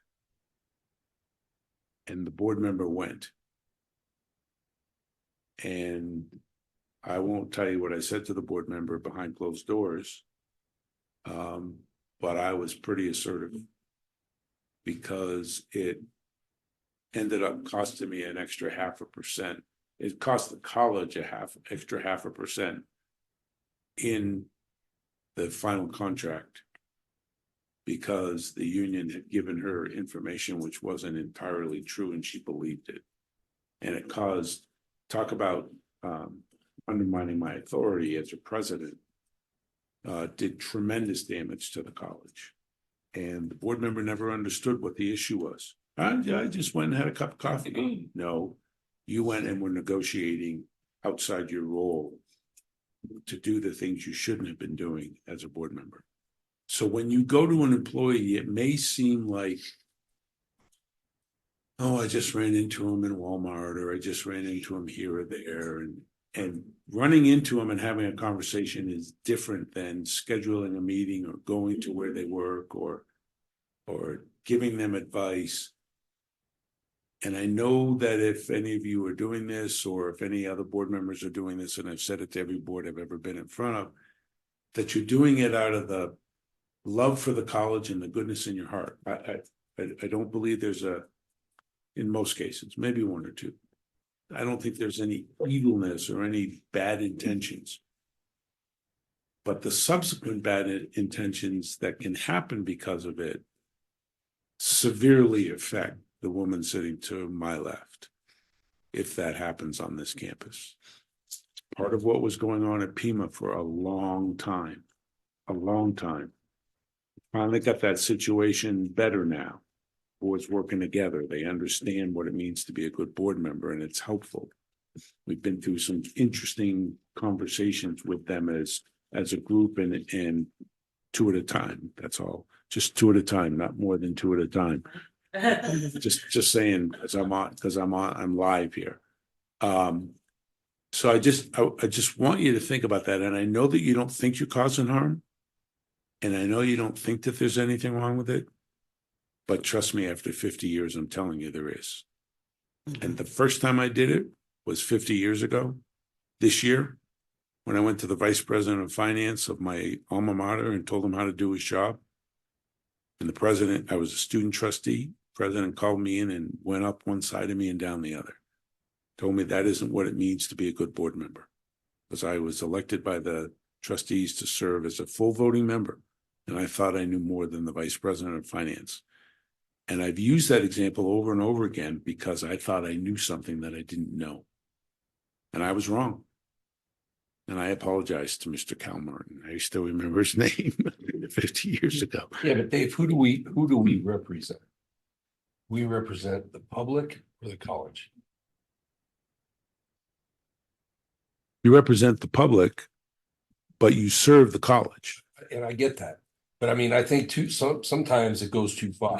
And I think people become part of the institution too much as well. And I think I think the problems come maybe with newer people that aren't seasoned, because you know what, you can see traps, you can see them coming down as well. And you have to represent the college too, but you have to not forget that you represent the people, and you have to give them an ear. You have to listen to anybody. You know, you can't sit. I can't talk to you. No, I'm not. So I didn't say anything about community members. I'm talking about employees. And unions, I get that too. Yeah. As seasoned, you hear traps, but you know, when that employee came up to me, I listened to him, I said, thank you. I go, you know what, really, you need to respect the chain of command and go through that, because I only have one employee, and that's the president, and that's who I talk to. But it isn't right for me to bring this up. You need to bring this up to your supervisor. Right. So you get that. And I can see how you fall in the traps with other people, and union people are really good at putting you in a trap. But you got to remember who you represent too. Yeah. And I think there's Did I say that right? Yes. Okay. You did. And I think there's a world of difference between employees and the community. I think you all have, as a board member, I think every board member has an absolute responsibility and a right to talk to anyone in the community about the college. But, and I'll put this but in capital letters, you got to turn around and tell the president what you hear. Absolutely. Because that's how you can't solve most of those things that come to you. She's in the position to solve them, or has somebody who will solve them. But doing it, and you know, and I know somebody can be thinking, well, employees are a community too. They are, but they're a special breed of the community, because they are paid by the college to work for the college for the betterment of the student. And anytime you have, so let me give you the prime example. And I watched this happen. Trying to think, it's been so long. 2002, I was the heir apparent to the executive vice president of a large community college in Colorado, reporting to a female president, someone I respected, didn't agree with all the time, but I could disagree with her in private, and it worked fine. I watched two vice presidents circle behind her and get 4 out of the 7 board members to tell her the night before a board meeting that either she resigned or they were going to fire her the next day. And it was, a lot of it had to do with the fact she was gone a lot. She had let the culture go. I mean, I'm not saying the reasons weren't fair, but they didn't give her a chance to improve. And it was all because they wanted her out. And one of them actually became the next president. So it was kind of a mini coup.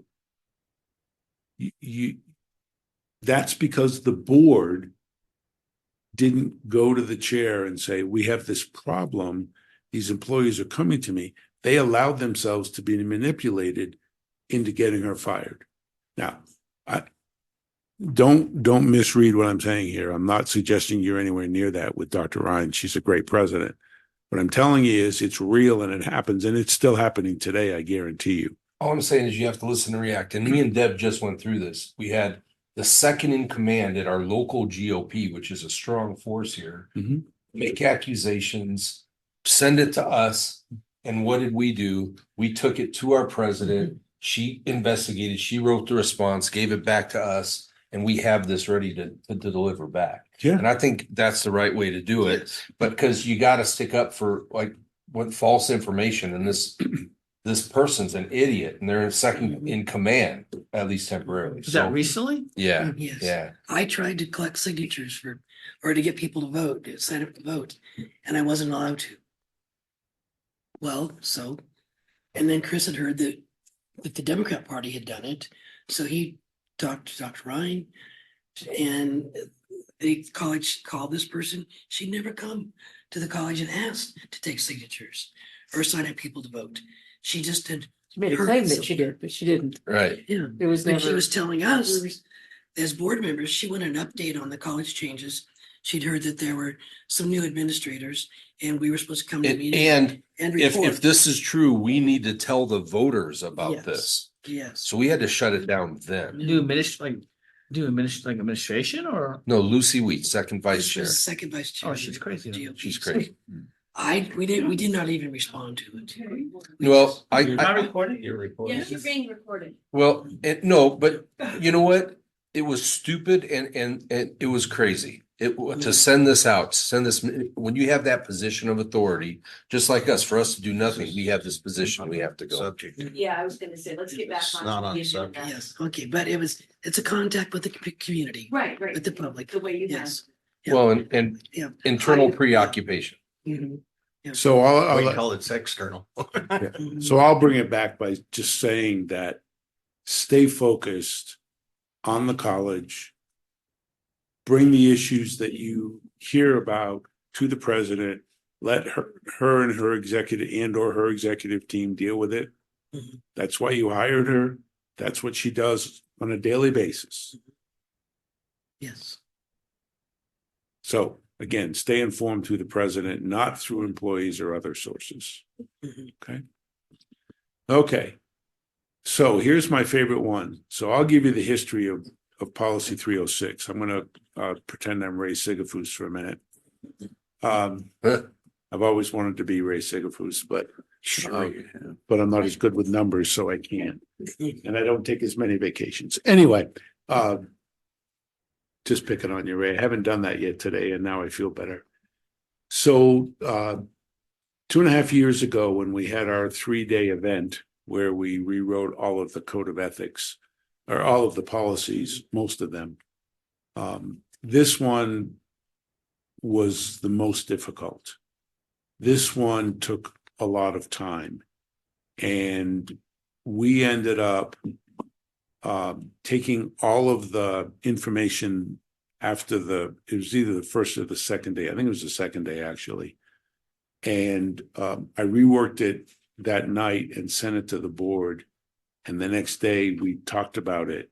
So this has gone through 5 or 6 different iterations before it got to this point. And I think it's important that you all, and I'm not going to read it all, but that you understand it and frankly are willing to sign it, because it's it's your living document for board code of conduct and board ethics. So 306 means that you are expected to govern ethically, that you do not have conflicts of interest when making decisions. And if you do, you need to declare those and pull yourself away from voting on a particular issue that you may have that conflict with. That you not only expect appropriate behavior from yourself, but that you expect appropriate behavior from each other. I think that's important, that the five of you have what I call R&D, respect and dignity. I've talked about that in the past, for one another. Not that you always agree. You don't have to always agree, but that you have appropriate behavior with each other and that you can hold each other accountable. Now, the interesting thing about elected officials on boards in this state is, unless you've done something egregious, there is no way to hold you accountable for inappropriate behavior unless it's really bad, inappropriate behavior. But violating a policy is not going to get you thrown off the board because there's no mechanism to do that. So you have to hold each other accountable. And here's where I put in under 306 the note that it's not the president's responsibility to ensure appropriate board behavior. It's the five of you and your responsibility to do that. So, conversation, discussion, questions? I've got several. Okay, sir. If just having done this before at other boards, holding each other accountable means that the actual disclosure of interest would be exposed to all board members. And without that happening here, I'm concerned over it. What I'm saying is I didn't see yours, Chris. I didn't see yours. I didn't see anybody else's. I turned mine in. That's a problem with me. That's on the agenda. Okay, let me keep Yep. going. Number two is that there should be a time schedule in policy 306. What I'm saying is that it'll be done at the start of the year or wherever you want to do it. There should be a time schedule. Number three is that, and this was major with me, getting the form. Up in the top of the form, it says, see the attached guidelines. There were no attached guidelines given to me with the form. Therefore, I went back and forth a few times. Thank you. I got 38,502 and 503, which made it so I understood, because I have a situation where from a previous marriage, I have a older son close to 50, so and he's been doing business with the college. So did I have a conflict? So I needed to have those forms to be able to determine that. And it does substantial, and I have no interest at all, nor do I know the business he was doing. But it was exposed to me when I was working on the Verde Valley campus with Ryan, is it? Yes, Ryan? yes. Okay. And also up in the policy at the top of it, it says, as required by board policy 307, it's actually 306 that requires it. And that's a problem there. So all of these are things that I think need to be corrected in this. Okay, I'm done. And just to be clear, so what we usually do is everyone submits, and then I talk about whether or not there's anybody's identified a conflict at the board meeting. So that's the last item on the agenda today. So you can see each other's forms, but that's typically the way we do it, is I report out at the meeting publicly. Is okay, then I guess that should be in the policy, that the attorney will make it so that the board members see that. At other boards, I've been giving them, and then everybody reviews everybody's. So I don't care how it's done. but it should be done. Good suggestions, and we added that. I see Yvonne writing, and she's not writing me a love note, so she must be adding it to the parking lot. Okay, Okay, good. Thank you, Toby. you're welcome. Anything else on 306? Okay. 401, this is your delegation to and accountability of the president. And basically, this says, with a lot of words, including the ARS 15-1444, A6 plus B4, the ability to delegate to the college president all of its authority to do all kinds of things. And you've done that, as most of the colleges in Arizona have. And I will tell you that I did have a conversation with a board chair one time, and this person said to me, but it says in the statutes that the board can hire all these people. So I looked at her and I said, you have thousands of employees here. You're a volunteer. You're elected, but you're a volunteer. Why do you want to spend all day and all night hiring and terminating employees? So she looked at me and says, I don't. And I said, well, if that's the case, then you should be delegating this to the president and allowing the president to do his or her job. Don't some of them still approve the contracts? They do. Yeah. Some of them on the consent, will do it on the consent agenda. I don't. They'll do an HR report on the agenda, which includes terminations, new hires. But they aren't involved in the actual interviewing and hiring. So I don't know how you can make a judgment on that because you're not involved. I mean, Dr. Ryan and her staff are involved in that and Not only take that, care of it. the hiring and firing, that's the easy part, is the discussions or discipline or counseling leading up to the termination. That's the time consuming part. I'll just say you guys are the leaders on this. You were the first to delegate the authority long ago, and several community colleges have followed. And I know that there are K-12 who also wish to follow because they also they get lists and lists at every board meeting of everything. And and they have no idea, they're approving them, but they have no idea of any of the details. So kudos to this board for doing this. It's part of the how. Yep. We're on 401. Yes, sir. Okay. 401, this would be, I don't know, it's the second number one. In the case of board members or board committees requesting information or assistance without authorization, the president shall refuse. Where I'm confused here is, where's the procedure to get that authorization? And what is the authorization? So it says, in the case of board members or board committees requesting information or assistance without authorization. It's four on your slide, but it's the renumbering started again for some reason on the policy that Toby pulled up, but it should be number 4.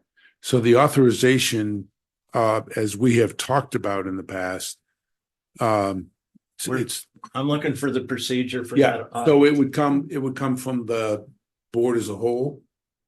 So in the case of board members or board committee requesting information, it should say without board authorization, probably full board authorization. So the president has according to this policy, and we also spent a lot of time on this particular piece, I believe, that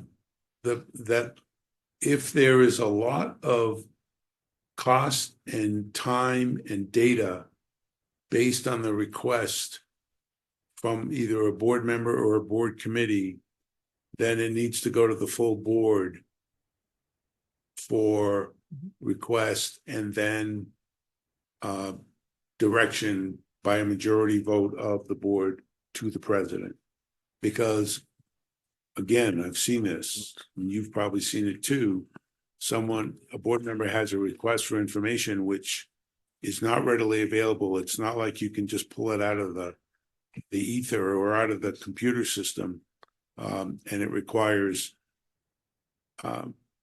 intertwining 6 different reports to get all the information. And depending on the time of year, and I'm starting to learn this as I deal with some of the data issues with the IR folks around the state, there are certain times, end of the fall, beginning of January, beginning of spring, winter, spring, when the IR folks are knee deep in getting information to the state for required reports to the legislature, the JBCL, is that what it's called, JBCL? JLBC. I got them right, but the wrong word. JLBC, some of the state reports that end up actually going in under my signature now, and trying to get information out of them at the same time is near impossible. So I think some of it depends on what's needed and, more importantly, why it's needed. And if a board member feels that that information is warranted, then, and the president says, I can't do it, then bring it to a board meeting and let the board decide. That's why you have 4 other board members to have those kind of conversations. And we had a former board member that wanted a huge amount of data. That wasn't something that the college had kept.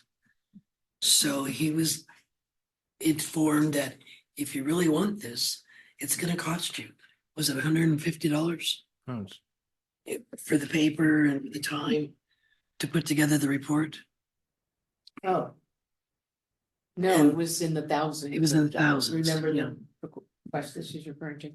The first one that I ever got, The Yeah, one where the board member requested, yeah, lots and lots of and then so he information. narrowed his scope. yeah. But he was going through open records request because he didn't bring it to the board. So the answer was no. Yes. We're not going to provide the state. It's not in a canned report.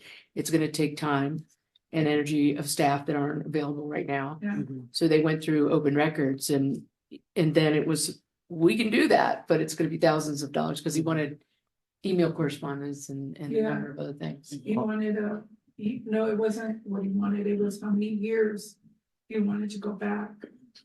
And so when you fill out a public records request, there's always an item that says free. But the problem is that the time it takes the staff to do that, it stops becoming free. And so we have to notify the person who who submitted the request. Mhm. It's no longer free for these reasons, and this is how much it's gonna cost. You either, would you like to pay for this amount? Or would you like to submit a different request?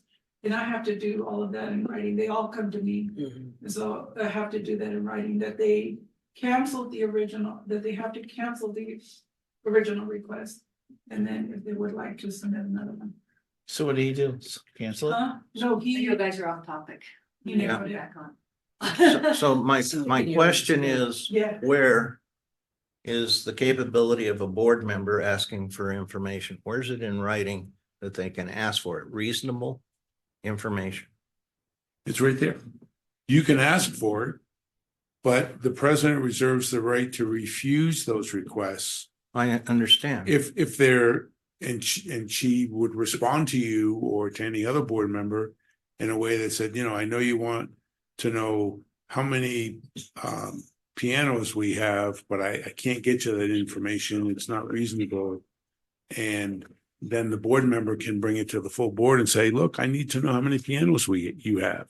I think what Toby's requesting is that second part. There's nothing in the policy as to the appeal process.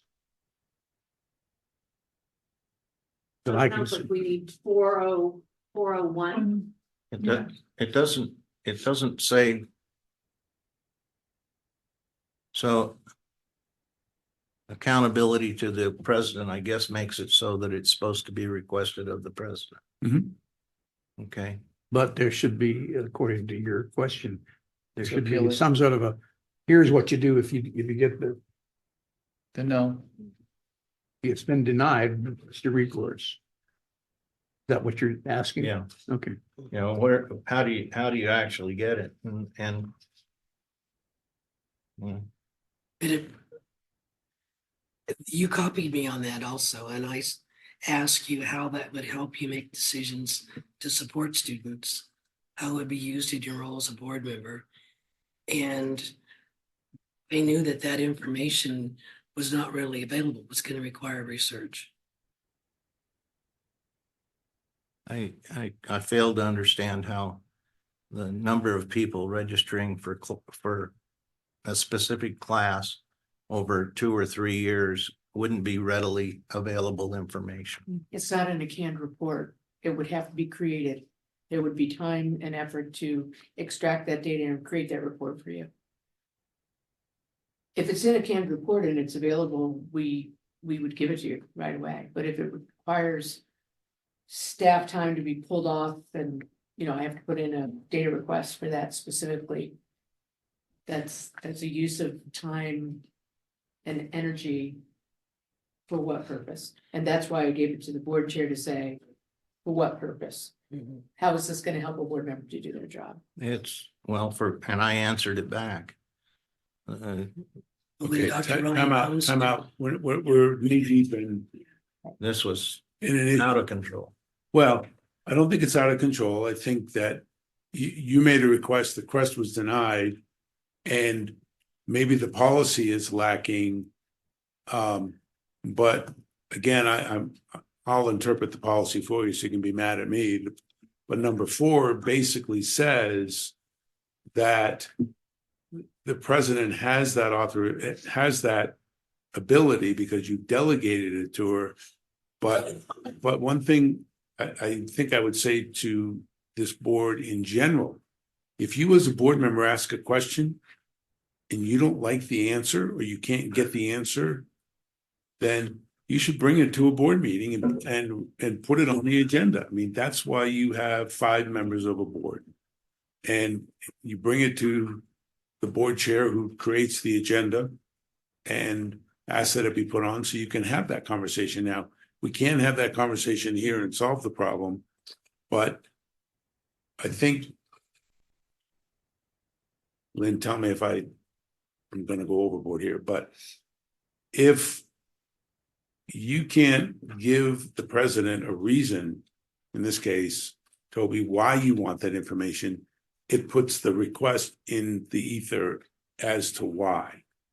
And whether you think it's available or not is not the issue. The issue is, why as a board member do you need it to do your job as a board member better? I did that. Okay. Then if you did it then and you weren't happy with the answer, then you should put it on the agenda and bring it to a board meeting. After I did that, I got no answer. I was already denied. And to get it on the board agenda, I had to go back to the person that denied me. Okay. So it sounds like, or at least for the policy that we're looking at, 401, we want to take a look at it and again, to Ray's point, put an appeal process in, or at least consider how. Procedures. Yeah, procedures. Well, I've seen 4 used as a weapon to actually disrupt staff and to paralyze them. They get flooded with public information requests and it really hammers them. And that's why they made a lot of changes. But if it's a simple question, I don't know if it's worth the time. I don't know anything about what you guys went through. Well, maybe that, and I don't either, but I think that's I was gonna say, I think that's probably for the board, when you talk about policy 401, how do you balance those 2 interests?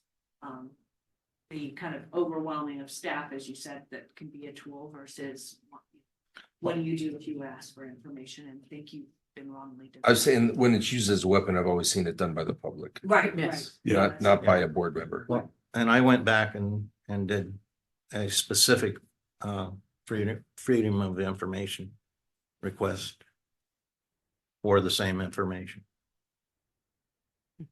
Because as a board member, I wasn't allowed to get it.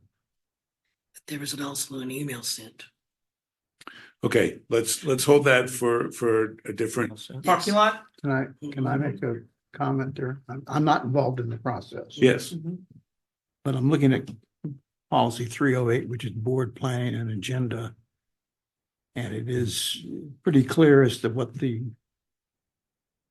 board member wants to get on the agenda. He goes through the board chair, but the final point is if the board member feels this process has not been followed appropriately, he or she will inform the chair, who will place the matter on the next board agenda, regardless of whether or not it's been placed on the agenda because it's a board policy question or the president's response. In other words, it's a three-step process. But the final step in that process is you've denied me twice. Let's get it on the agenda. So ultimately it does get on the agenda. Yeah, you should be able to get it on the agenda based on 308. If it's the board's issue. Now, it doesn't say anything about the board issue. Item 1 says if it's a board issue, you can place it on the agenda. Item 2 says if it's a president's issue, blah, blah, blah. If the board member feels the process has not been followed appropriately, he or she will inform the chair, who will place it on the agenda. There's no ifs, ands, or buts at that point. That has not been requested. Huh? It has not been requested. I understand that I'm not talking about this particular situation. I'm Yes. saying there is a process Mhm. in 308 to get that job done, but it's not referenced in 401. Mhm. Hopefully a conversation could be had to Hey, off topic to say, hey, before we go there, dispute resolution is not part of this issue. just saying. Right. Okay.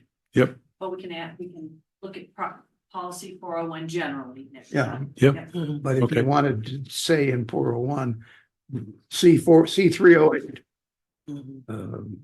for a dispute resolution. Yep. And we got to remember too, when we go through these things, it's not just us. Because I think we function pretty good as a board, but I mean, this is for the future.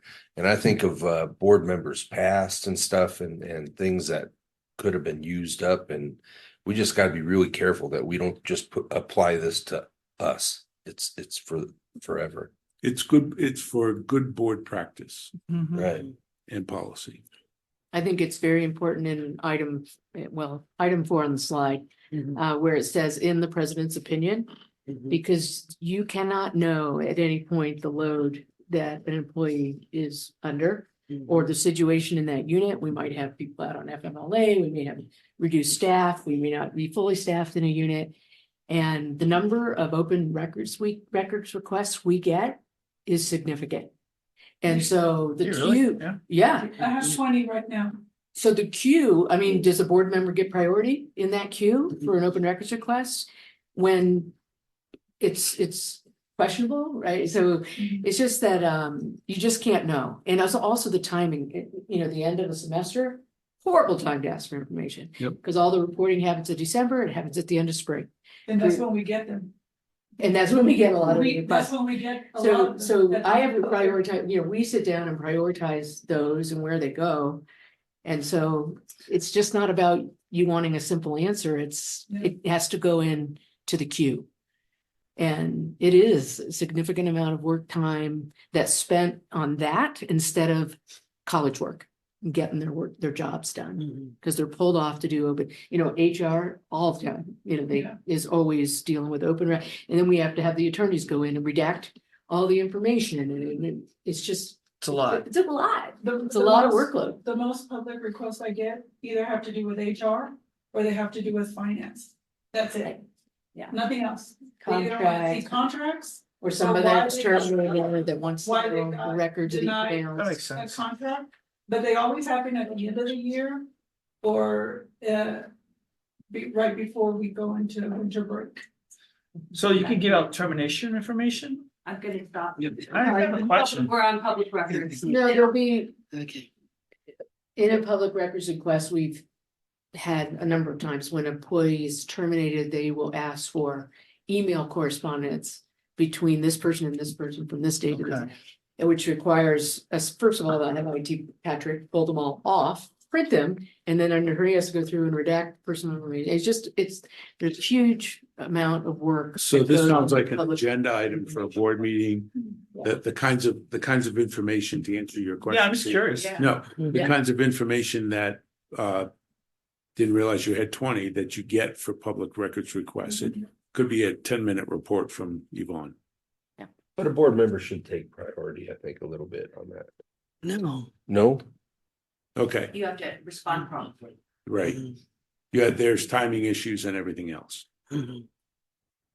Okay, I think we've beat to death 401. 402, monitoring the presidential performance.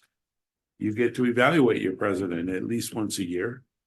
And you should do so to make sure that the six of you are on the same page as you are. And it's important that the method is outlined so that she knows what you're gonna monitor her performance on and what your expectations of her are. Been in situations where all of a sudden, out of the blue, the board wants to know about X, Y, and Z, and you go, well, wait a minute, that wasn't part of the conversation we had a year ago. Well, that's what I want to know. Well, that puts the president at an extreme disadvantage. And the fact that you have those back to policy 101, you want her to focus on CTE and transfer and lifelong and basic skills and lifelong learning. And in that particular order, allows her to spend her year doing the things she needs. And not that you're working toward the evaluation, but that you're working toward the success of the students, which leads to a positive evaluation, because that's what it's all about. So that the performance policy is an important one, that you have an agreed upon set of goals, that you specifically have indicated where and how you're going to evaluate her, that you don't have things outside this policy unless you have a majority vote of the board. So don't spring something on it that says, how many computers do we have at Chino Valley? You don't need that. And that you have the responsibility to monitor and discuss her progress throughout the year. In different ways, and she does regular reports as you have those expectations. So it's a two-way street. And my favorite cartoon of the end. Any other final thoughts? You got 2 minutes, because Yvonne's keeping me to my 90 minutes only. Yeah. One we didn't have on the list, but we will be doing is evaluating ourselves in our performance. We do great. We did it last year too. Oh, yes. It needs to be done at least annually. Will that be at the next meeting? Our evaluation, we can discuss it. David's gonna help us with that. We're not gonna pay an outside company to do it this time. Go ahead, David. No. You don't want to know. No. I do have a form. It's 28 questions that I think you've done before, or a variation of it. And what I will do is after you complete it, and I'll work with either Deanne or Yvonne, whoever I need to work with, to get it out. Once you send it back, I put it into Excel spreadsheet. I do all the numbers and I write a report. And I come and tell you what you said about yourselves. And that has happened at the last meeting. Usually it happens in April or May when Yes. it usually, we send it out in March, you have till April, and we do it in either April or May, depending on what your meeting looks like. So we can put on the agenda next month, the process for evaluation of the board, because we already have Lisa's taken care of. Great. I would propose that we do take a quick break Yes. before I do my open meeting training. We can It's Pause not recorded? pause the recording. Now, before we get to that, we need sugar. Yeah. It's warm in here.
agenda.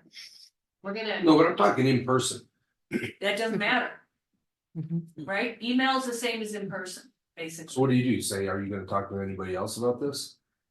Or if it's her just talking and saying, you say to yourself, we need to do something about this, you could ask Deb, are we gonna do something about this? But if you then talk to others and say, we need to do something about this outside. Okay, so she talks to me at the pack, The she end. talks to her at the gas station, talks to That's him fine. at the grocery store. That's fine, as long as she doesn't share your views with the others. Mhm. So we'll talk about that too. That's like she's the spoke and she can be implicated in an open meeting law violation too. So these guys have to be really, really Oh, careful too. gotcha. So there, an example of that real quick is there's times when I need to find out where the board stands on something. And I don't want to put it in an open meeting. And it doesn't qualify for an executive session. So I may go to you and say, hey, what do you think about this? And then I may go to you and say, what do you think about this? And what do you think about it? But I don't tell you what What Deb thinks anybody about else it or what Chris thinks about it. I just try to get the information from the board to make a decision to move forward. Right. Does that make sense? If she said, Yes. hey Deb, guess what? Chris wants to do X. Yeah. He told me X. And then even that's not an That's, open that's meeting not, law that's violation. just too. But if then Deb went and said, Toby, guess what? Here's what we're thinking. Right. Then it's an open meeting law violation. You don't even know it's happened, but it's an open meeting law violation that involves you. So here's the email example I have, and this is actually sort of from Maricopa several years ago.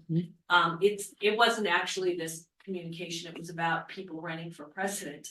So board member A sends an email to board member B and says, I think we have to increase tuition by 25% this year. Then board member A sends the same email to board member C. It's separate, so they're not copied. But at that point, you have 3 board members now who've received an email that proposes legal action, right? The 3 of you have talked about what you need to do in a board meeting. Board members C and B don't even know that there's been an open meeting law violation, and it really hinges on board member A. So it's all of those discussions about board business. Again, doesn't have to be in person, doesn't have to be or at the same time, it can happen sort of traveling communications, traveling discussions. So it's tricky. So that legal action line though, really is board business that could lead to decision. Right, proposing legal action, right. And that's even if no one responds. That is an open meeting law violation because someone has basically made a motion-ish via email to the entire board. What is the penalty? I'm just curious. It is $500. It starts at $500, it goes up to $2,500 depending upon the number of violations and or potential removal from office. And 30 Did lakhs. FEMA board get financially fined? I do not believe that they did. I'm going to talk about them right now. I don't think they got financial, but they were Reprimanded. They were reprimanded. They had to read the letter in an open meeting Which they did. and had to discuss it. And it's easy to find because I found it pretty quickly again today. Is it Or again for today. 500 to 2,500 per individual? It's per individual. It's a personal fine. It cannot be paid by the college as nobody was on the board that had to write it anymore, that had to write a check when this board had to write the checks about 20 years ago. It's $500 per individual and it had to come out of their own pockets. You know, in my experience is that it's a slap on the hand and they say you need to take a refresher course from your attorney. Generally, it's training, You know, Billy Orr contacted everybody about doing a letter on somebody, called them each on the phone. I mean, it was just straight out open. She knew what she was doing and all they got was some education. Usually it's education, but it depends upon the attorney general. I mean, I gotta say what the previous version of this board that used email was. They didn't know that they were doing anything more. There was no guidance about email. Email was pretty new. It was 20 years ago. And they were revising their policies and they were saying, we're gonna vote on the final policies in public session, but we should exchange our drafts via email so that we can add to each other and then we'll have a final discussion in public. They didn't have any sense, there was no sense of wrongdoing, but the Attorney General at the time, who was Terry Goddard, wanted to make an example out of them. So he fined them each $500. And you know, they're good laws. I mean, there's good reasons Right. why They're just tricky. yeah, They could just be tricky. yeah. And so I guess from the penalty perspective, it is typically training. But it depends, right? It depends on, Yeah. there's a lot of politics around them lots of times. And again, I think what this board did that got them fined was so far, they had no idea. There was no guidance. There was no sense that they were doing anything wrong. That it wasn't in the law, and yet they each got fined $500, which was pretty significant 20 years ago. And many of them resigned. Yeah, I mean, they just were like, we're done. So we're gonna talk about Pima Community Colleges Board. So 2 members violated the open meeting law by sending email in 2020. So they sent emails to a forum of the board that expressed their opinions, the board members' opinions on matters that could foreseeably come before the board for action. The termination of an employee. I don't know whether it actually would have come before the board, but it could have. And a review of college diversity efforts, asking for them and wanting to do those. Those are the 2 items. So the Attorney General, in looking at this, said the emails invited the board to engage in non-public discussion of a matter that could foreseeably become before the board for future legal action. They expressed far more than simply asking for the matter to be placed on an agenda for discussion at a future meeting. I mean, that is really where your emails to each other should end. I would like this item to be on an agenda for a future meeting, because again, like the forwarding and all that kind of stuff, that just happens. People do it without thinking about it. So they argued that they didn't violate the law because they were acting as individual members of the board and they were expressing their own opinions. So there's an exception that has been added to the open meeting law, and it applies when a board member expresses an opinion through the media or at a public event and it's not directed at or given to another member of the board. This came up because there was a question long ago, like if you were speaking at a public meeting and somebody asked for your opinion, other members of the board might see it. They might see it in the newspaper, they might see it someplace else. Is that a violation of the open meeting law? There were real questions about that. I think it was the Gilbert board or whatever they have, Board of Governors, whatever it is, asked that question. Their attorney told them not to talk, and so then this exemption was added.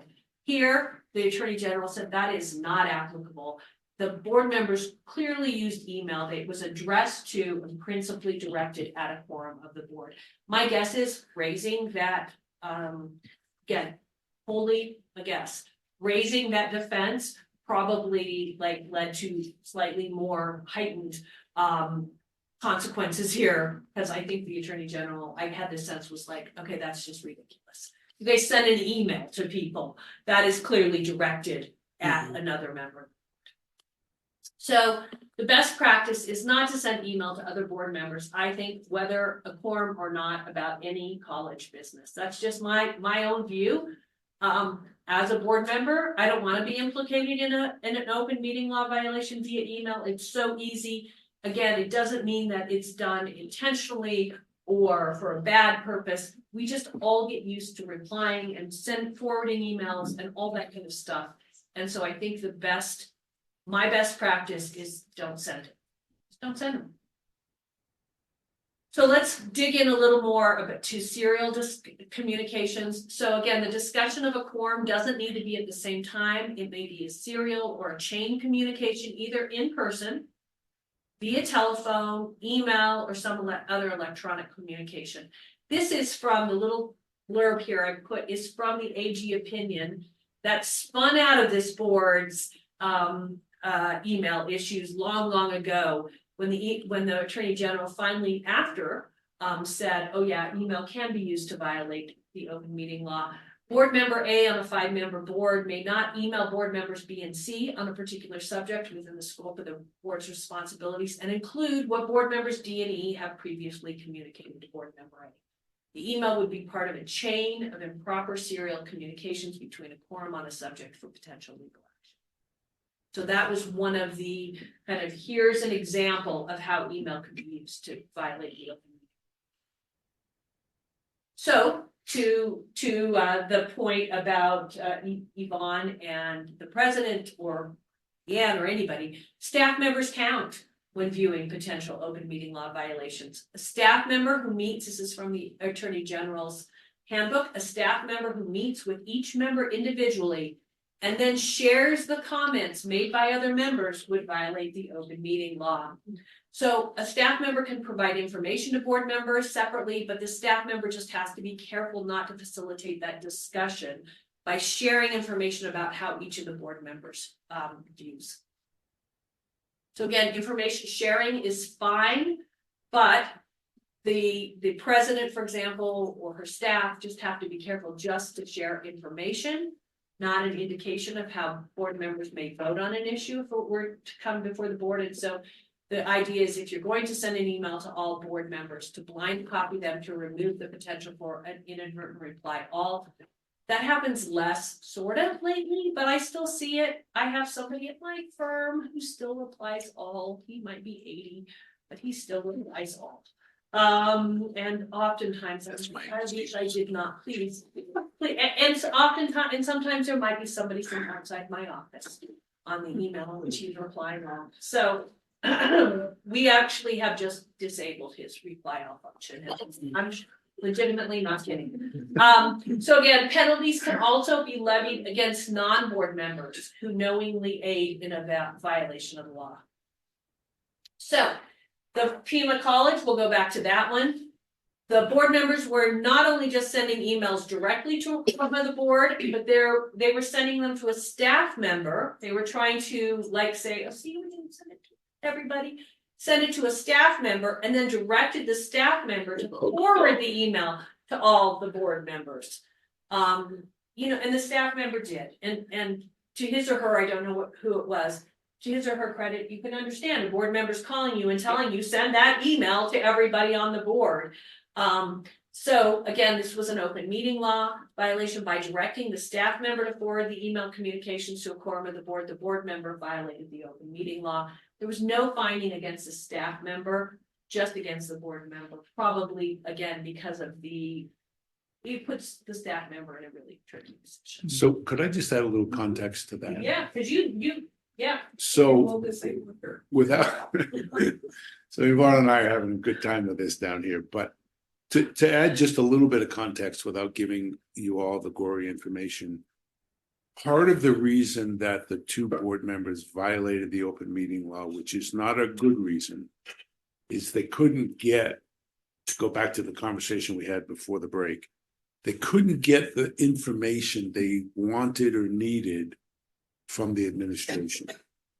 Because that board was split 3-2 for 2 years.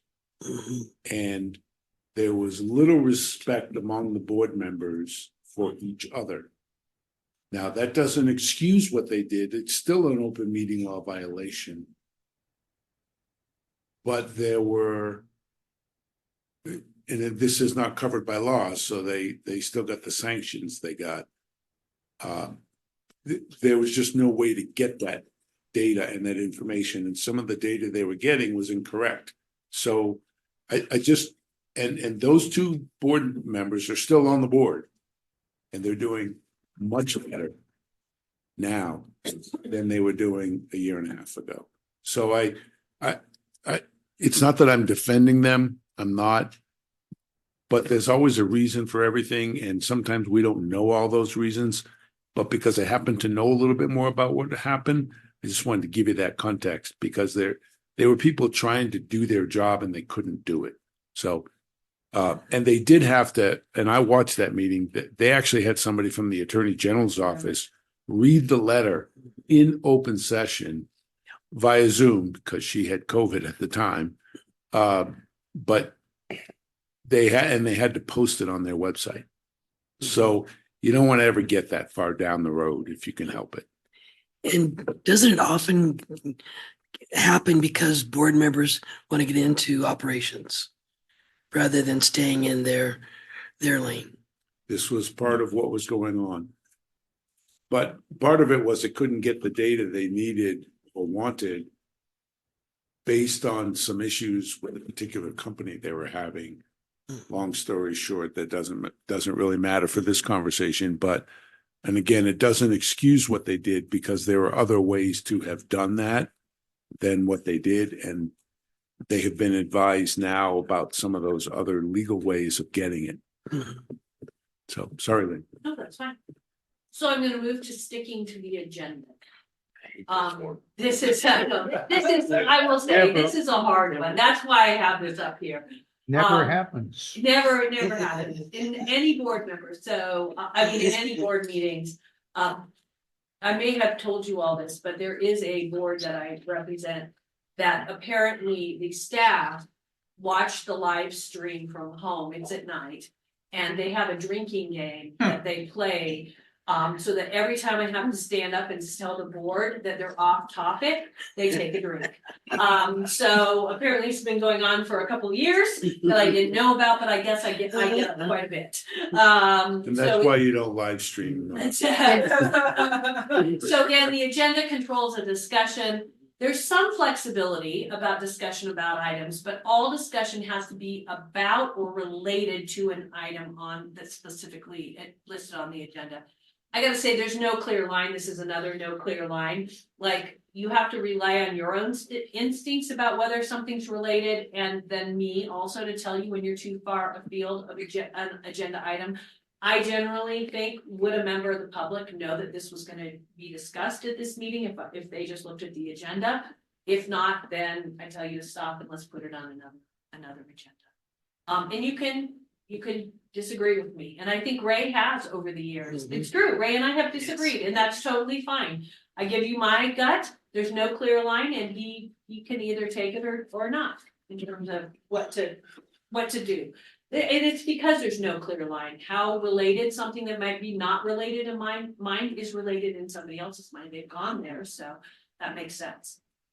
So I'm going to talk about the Cochise County Board of Supervisors. They were alleged to have violated this sticking to the agenda requirement several times in 2023. So the first agenda item was agreement between U.S. Army Environmental Command and Cochise County Floodwater Control District for the Bella Vista Coyote Wash Stormwater Management Program.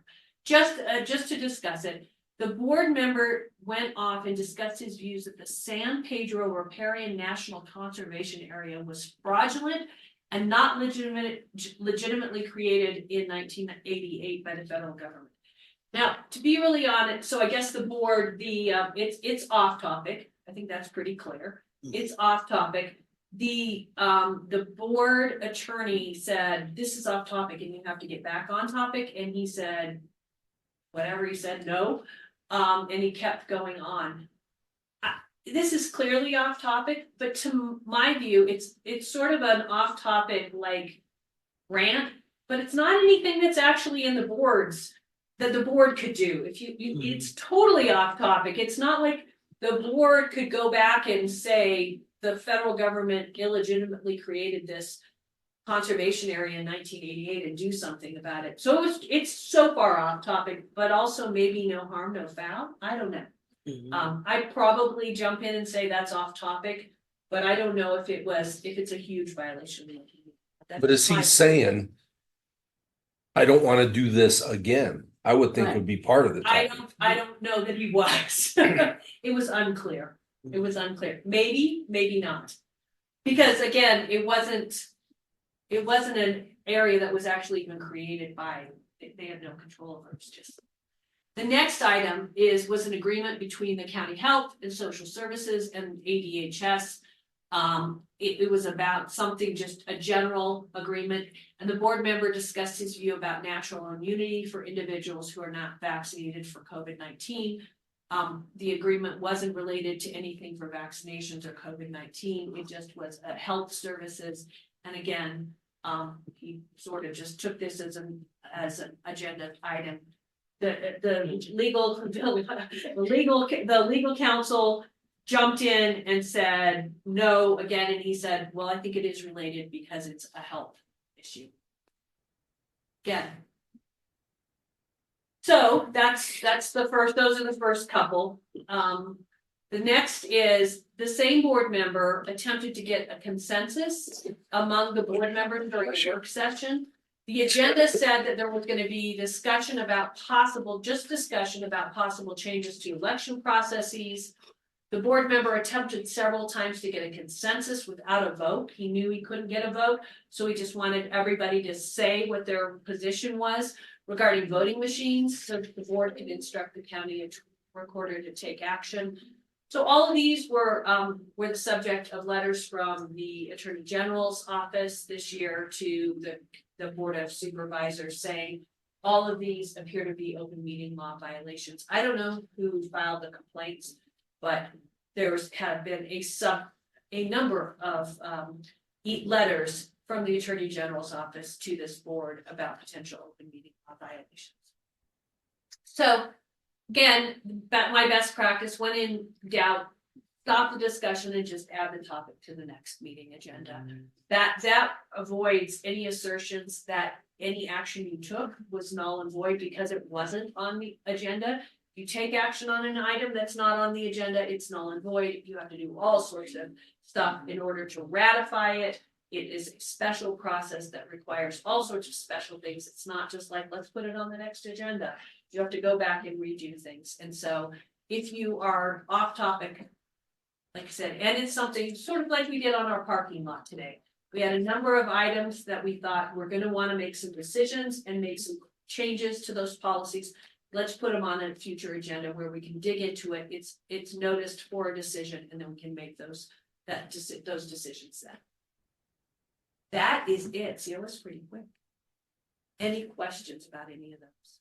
Again, high level, but I think just a good reminder for all of you about all of these things, which I know you all know. You've all had training. You've all been on the board and other boards. So really just a reminder about these things. Okay. But you always learn something new in these things, don't you? No, you know what? I actually even do when I'm looking for things and seeing how things played out. When I look for like open meeting law letters from the Attorney General's office or something like that, I always think, oh, I hadn't thought about how that might play out or that issue would arise.